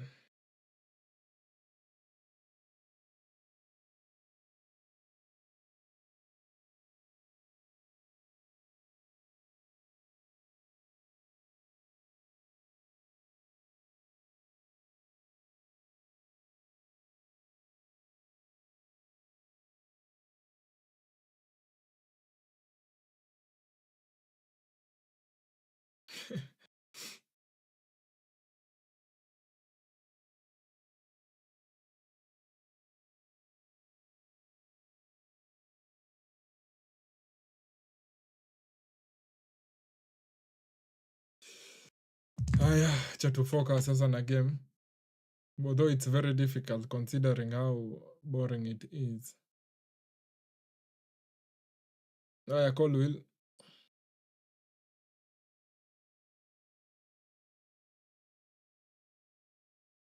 Si Germany wa score hapa tuone penalties. We find something exciting.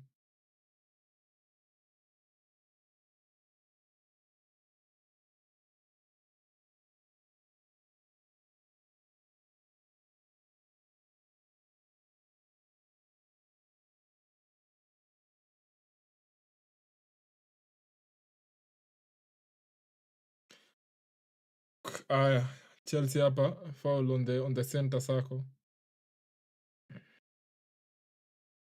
Patia Lavia.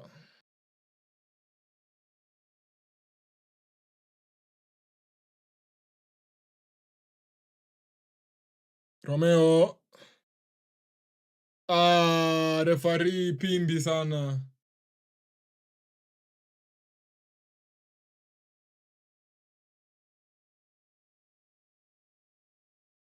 Pass ball. Benfica, man.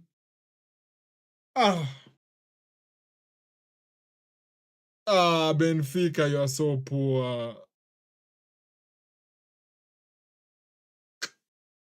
Chelsea, just score, kindly. I don't want to sit here for the extra time. Cole Palmer.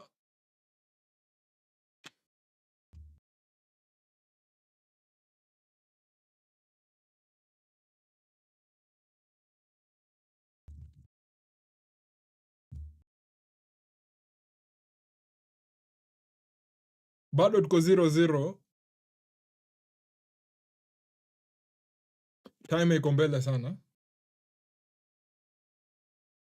Sawa. Let us adjust it accordingly.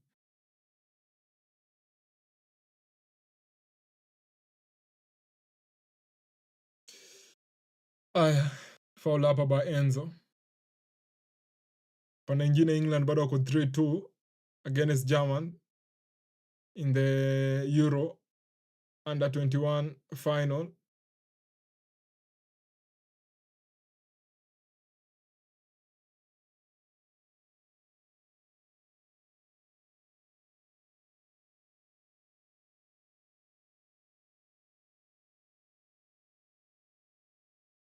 Cross ball.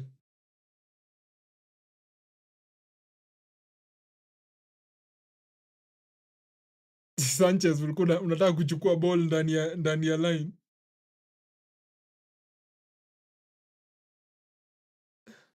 Germany wanaweka pressure hapa against the Young Lions. Cross ball, no one. Corner for the Chelsea.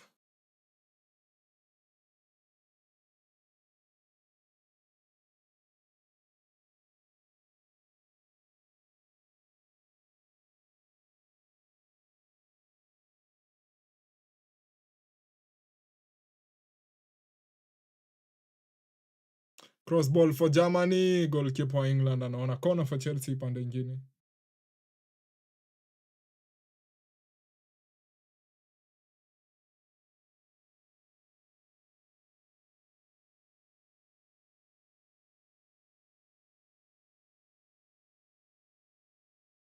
Cross ball.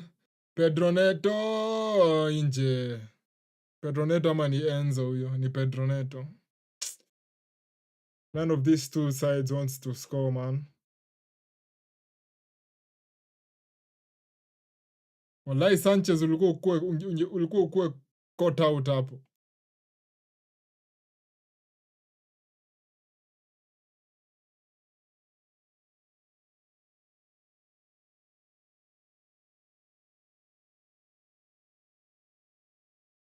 Dull.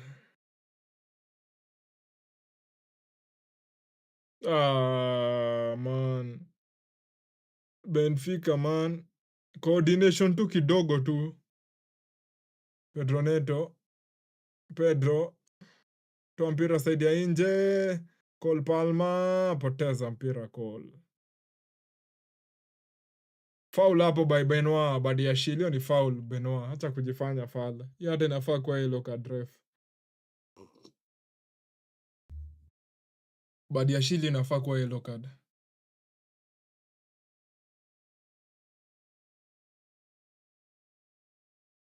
Ama alikuwa offside. Oh. Di Maria alikuwa offside. Trubin.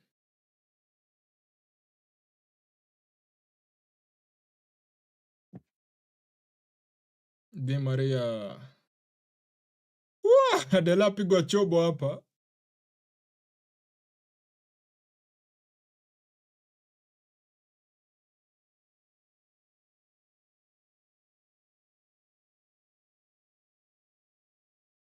Anapoteza bola hapa Benfica. Na recover hapa. Foul by Kukurea.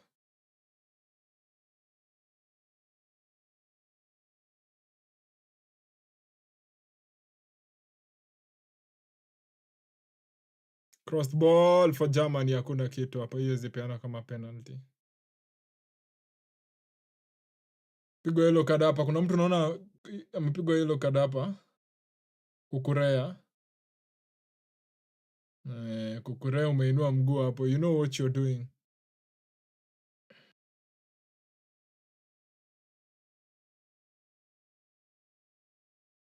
Caicedo ni amepigwa yellow. Misses next match. Caicedo misses next match.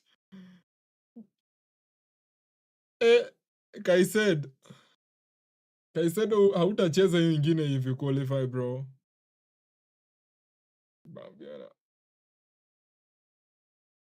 Jamaa mimi in my mind nasemanga, if you nutmeg someone but don't reach the ball, it doesn't count as a nutmeg.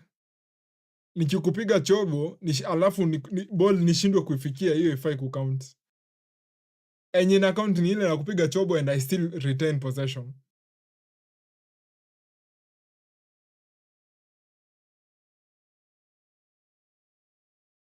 Reece James goal kick. Wanataka nikae hapa hadi saa 9. The way they are playing, hata Chelsea wamepunguza hata quality. Germany still pushing 5 minutes before ishe.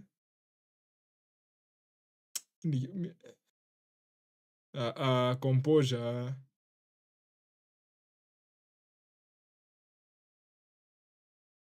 Cole Palmer anakuwa stopped hapo, hiyo ni yellow card. Huyo number 61 wa Benfica ni shimo. Ni shimo. Huyo number 61 ni shimo. Si mara ya kwanza naona aki-lose ball on the edge of their box. See, I even told you guys during the first half. Jamani shimo.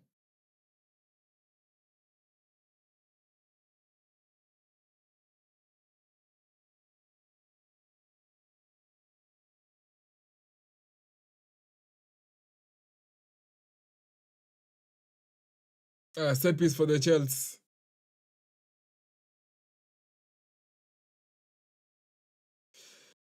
Haya. Pedro Neto anakuja kupiga wakiwa na Reece James. Nilikuwa nimesema nataka kuangalia jezi ya Man City ya this season. I wanted to know. I wanted to see how it looks. Bado sijakuwa convinced.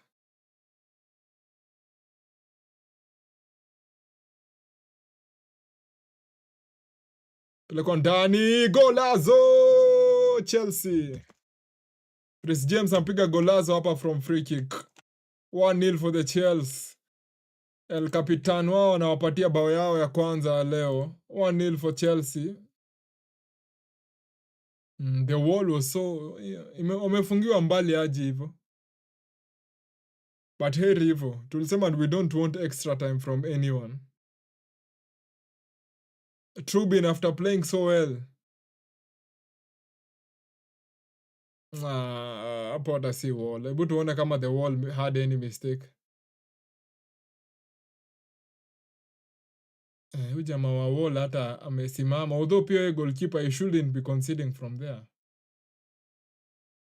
You shouldn't be conceding from there, goalkeeper. You shouldn't be conceding from there. 1-0 Chelsea.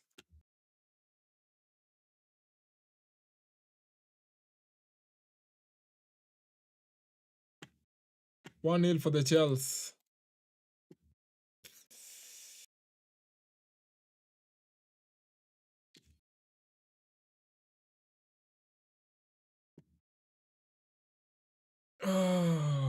Benfica, you are so poor, man. So poor, Benfica.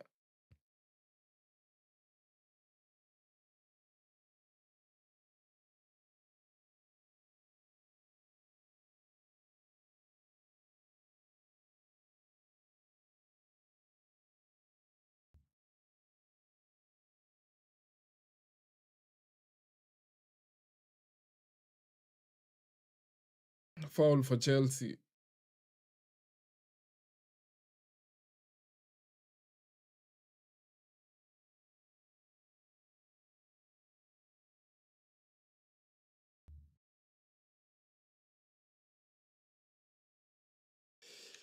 Di Maria hapa from a very, very far. Let us see if he might be able to engineer something hapa. And let us set piece.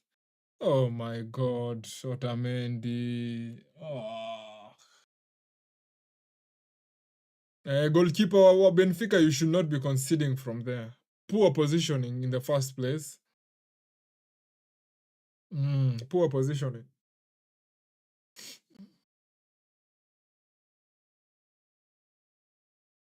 Germany bado wanang'ang'ana kutafuta bao ya kuequalize hapa. 2 minutes added on before England will win the Euro 22 under 21. Ai, wamegonga post. Germany wamegonga post tena. Wamegonga post tena Germany. This is the second time. Ai, ingekuwa such a good goal man kama ingeingia man. If they scored that one, ingekuwa such a good goal.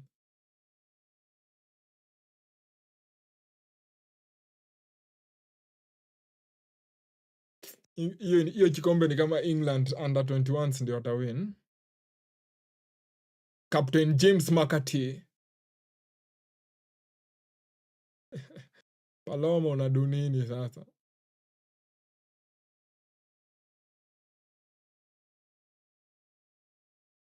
First, Benfica hakuna hata kitu hata moja ameweza kutuonesha. Amemshika ref bana, amemshika in the beginning. Huyu jamaa angeanguka in the beginning. Badiashile alikuwa amemshika shati clearly. Unaona kama huyu I think ni Di Maria. Kama Di Maria angeanguka that particular moment, hiyo ni penalty. Alikuwa amemshika shati clearly. Umepoteza chance hapo Di Maria. You should have gone down immediately. Hiyo hapo tu nje ya box. Si penalty, ingekuwa red card. Kama angemnini.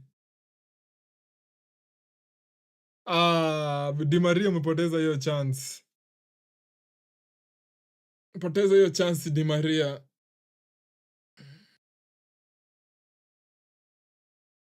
Ni kama England under 21 ndio watawini cup. Naona time ishaisha hapa. The 2 minutes zimeisha. Badiashile anakuwa stretched hapa, hamstring. Namna gani? Ebu angalia. Unaona? Hapo. Badiashile ni Pavlidis. Alikuwa amemshika shati. Hapo wakiwa nje ya box. Kama angekuwa mjanja angeanguka hapo nje ya box. I think he decided to try and make more aingie kwa box ndio atafute contacts. Badiashile anatoka hapa naona anaitisha sub immediately. Push it in between.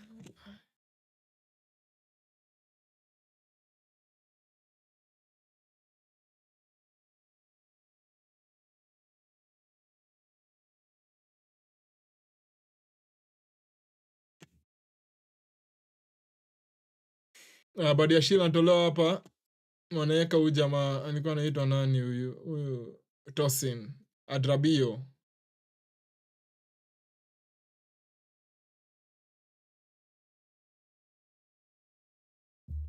About 20 minutes to go.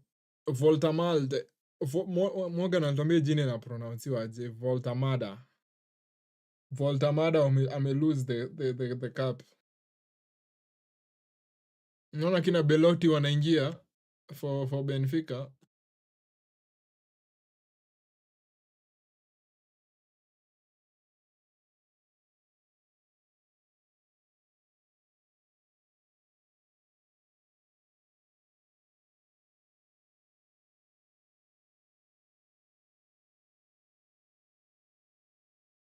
El Chingrito wana stream hii game.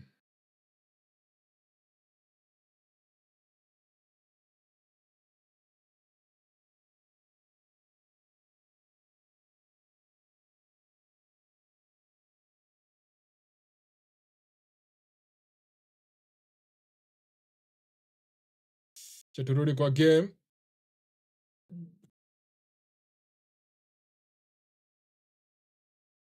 Amegusa hapa Benfica. Wanaataka hapa Benfica. Anaingia nini? Pass ball safi. Gawa. Ai. They are so poor, man.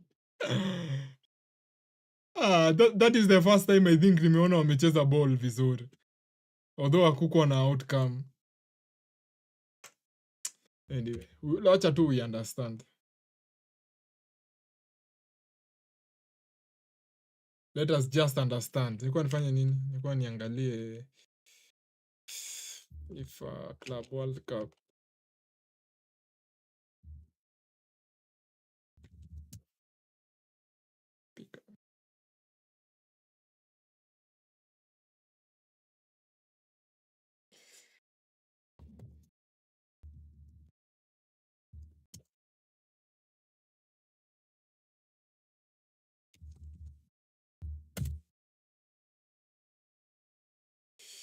Mhm. Mhm. Sipati kenye nilikuwa natafuta. Drinks break. Tuko kwenye drinks break.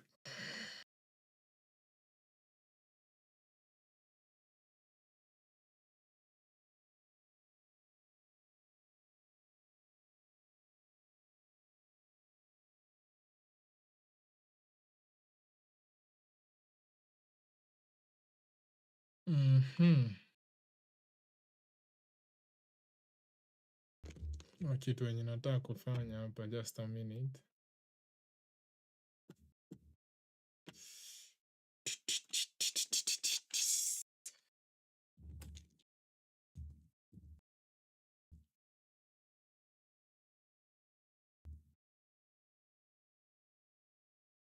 El Chingrito.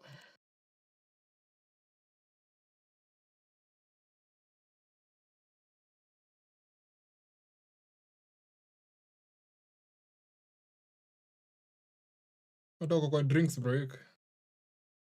Chelsea fans naona wenye wako kwa in the pitch, they are very happy.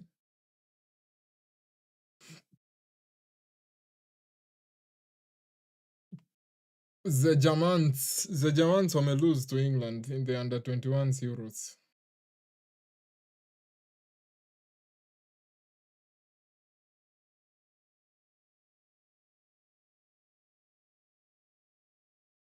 $73 on the clock. I should probably stop drinking this coffee sasa. I should stop drinking it. Pedro Neto. Ni Enzo Fernandez. Nini? Fernandez anabozo. Fernandez. Fernandez bozo. Umebozo hiyo Fernandez. Belotti holding down the ball for Di Maria ndiye alitolewa.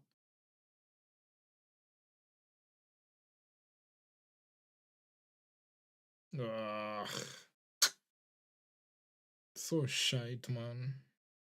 Chelsea scored the second goal. We tukue sure you've won it.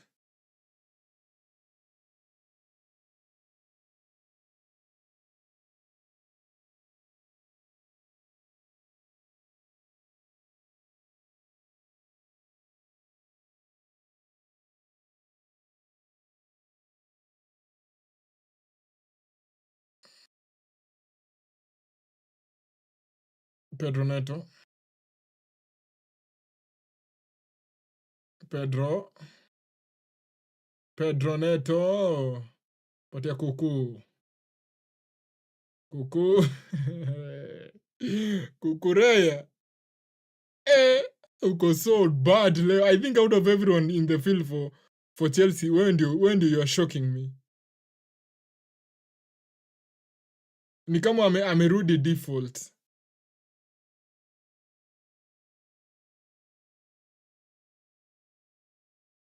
Ni kama Kukurea amerudi default. Pass ball uko juu. Okay, good pass. Sasa huyu number 17 ni mtu wa kuteka on ama yeye ataogopa Reece James.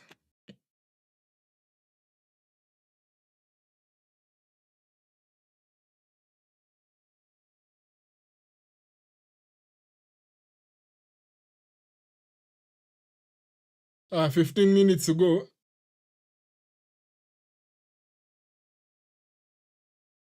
Chelsea wanapata chances mingi. Ni venye wanaharibu maana Palma ungegawa ball huko chini. Pedro Neto would have been through on goal.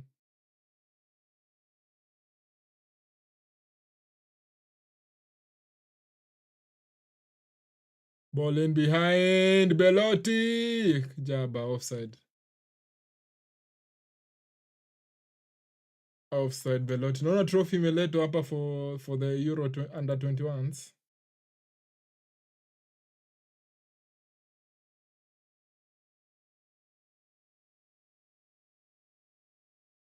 No, ameguza na mkono. Ameguza handball.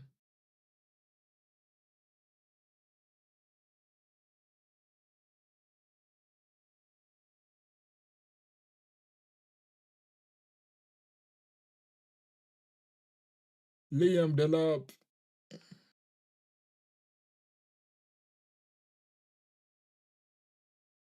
Prince James.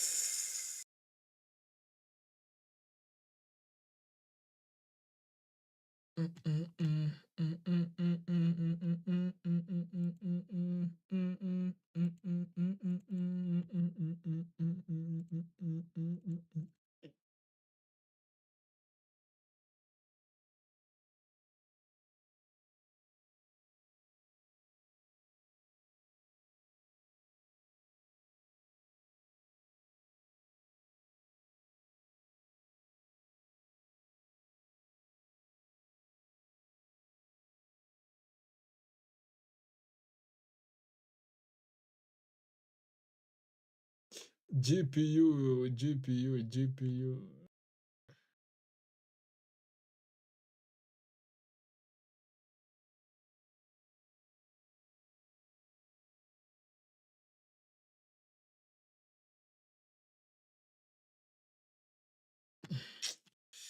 Iishe bana.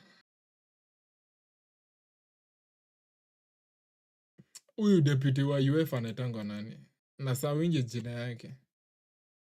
Najuanga president wa nini? President wa UEFA anaitanga Alexander Sefrin. Huyu deputy wake anaitwa aje? Deputy president. Starter. Deputy president UEFA.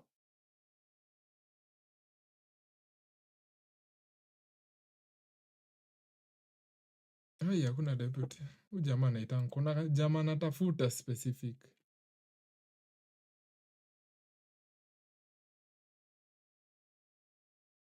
Ai, kwani huyu jamaa yuko akwanji, si anakuanga msee wa UEFA, hadi ni yeye anafanyanga draws.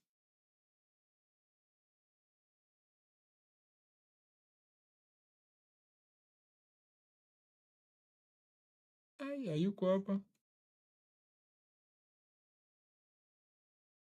Acha tuulize Grok. Grok haiwezi kosa kujua.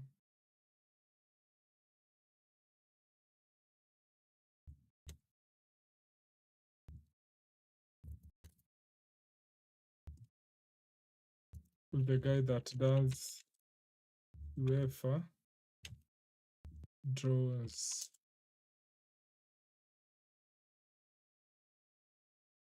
Na mabadiliko hapa, Delap, James na Fernandez wanatolewa. Naona Malo Gusto amejiandaa kuingia akiwa na Dewsbury Hall na Nkunku.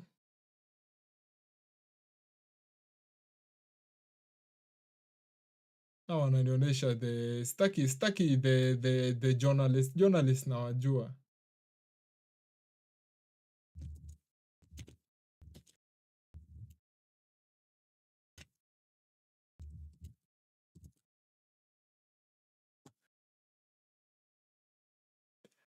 Ni huyu Giorgio Marchetti. Huyu ndio nilikuwa natafuta huyo. Huyu ndio, that is the name I was looking for. Giorgio Marchetti.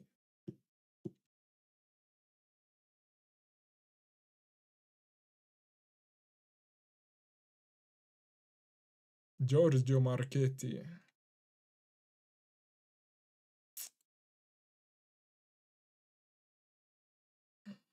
Belotti. Belotti is still trying. You can tell he's trying. 80 minutes on the clock, 10 to go. Chelsea still leading with the 1 goal. Reece James alifunga from a free kick.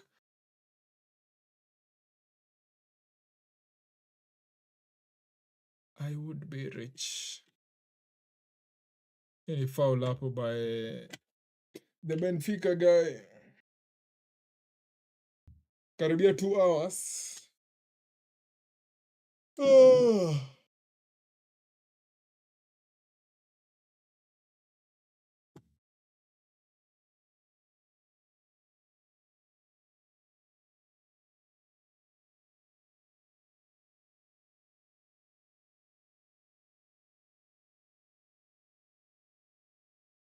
Dewsbury Hall.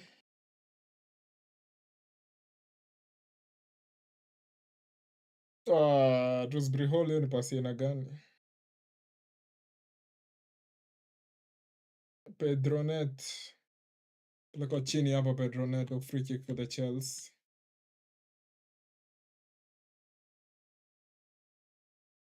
Koku anapiga yellow card hapa.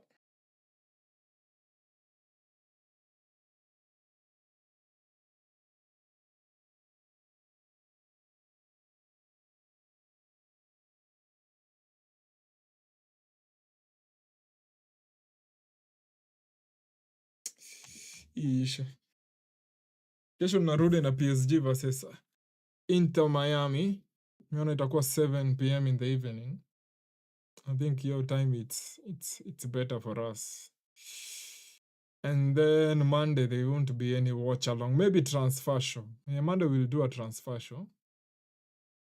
And then okay, we'll do a transfer show, Masaya 7 p.m. And then we tutamkia Man City versus Al Hilal at 4. It's going to be hectic. Kama itakuwa horror. But we will plan for Man City versus Al Hilal at 4 p.m. Unajua World Cup ya next year itakuwa hivi.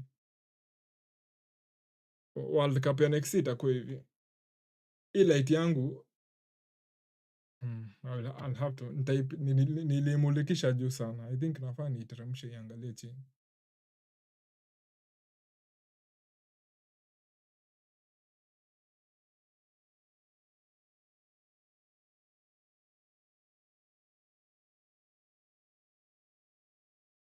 Wednesday, any big game on Wednesday? Hakuna game kubwa on Wednesday. Thursday pia there's nothing. I think by Thursday game zote zitakuwa zimeisha za round of 16. And then Friday saa 4 kutakuwa na quarter final. Okay, that is good. Hopefully Man City will beat Al Hilal. And then we'll play with the winner wa Inter versus Fluminense.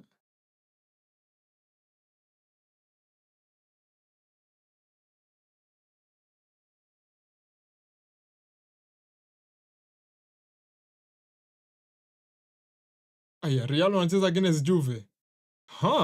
That is on Tuesday. That one we will watch. We will watch Real versus Juve on Tuesday.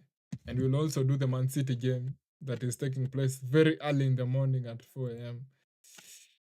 But Chelsea, I think Chelsea, they'll be able to handle this one. I had predicted they will win 2-1.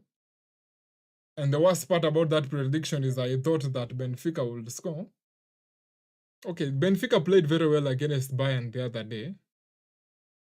So I don't know why they especially today they've been very disappointing. Especially in the final third. Ni kama they wanashindwa kuconnect in the last part of the field. But I think how they'll go home. Di Maria, this is his last game for Benfica. Because after the season he's going to return to Argentina to play for his childhood club. Childhood club yake ilikuwa gani? Ni Wellis. Ni Rosario something. Rosario Central ama Rosario Centririo. Something like that. So most likely this is his last game for Benfica. The worst part about it is he's losing. Ama he's getting knocked out of a competition. But Chelsea, if they go through the remaining 5 minutes, they'll play against Palmeiras. And we know that in the last time that Chelsea played against Palmeiras was back in 2022 or 2021 in the previous format of the Club World Cup.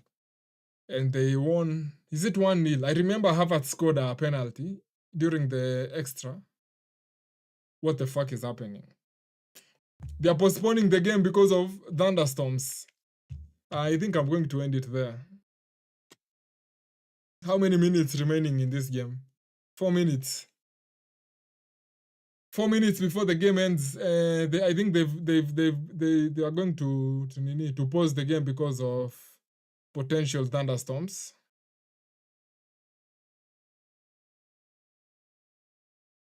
So this is the kind of thing we'll be experiencing next year when watching the World Cup, because the World Cup is going to be in the same timeline.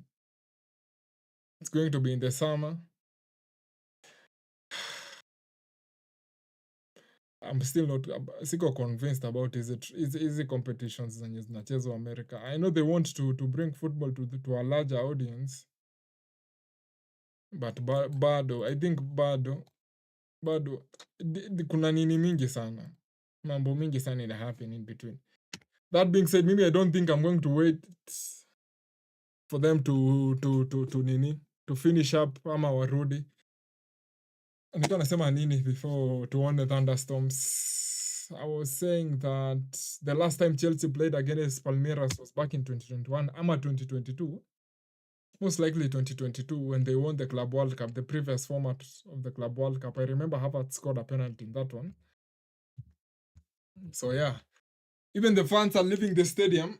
I don't know if that means the game has been postponed or what. That being said, big up yourselves as always. I am signing out. If you're here and you can hear me, I am urging you to hit the like our regular streaming schedule in Arudi, because sasa I've been able to sort out all the PC, everything yenye nilikuwa na sort out iko sawa. So we'll be rolling out content as usual. Kesho tunarudi 7 p.m. to watch Inter Miami versus PSG.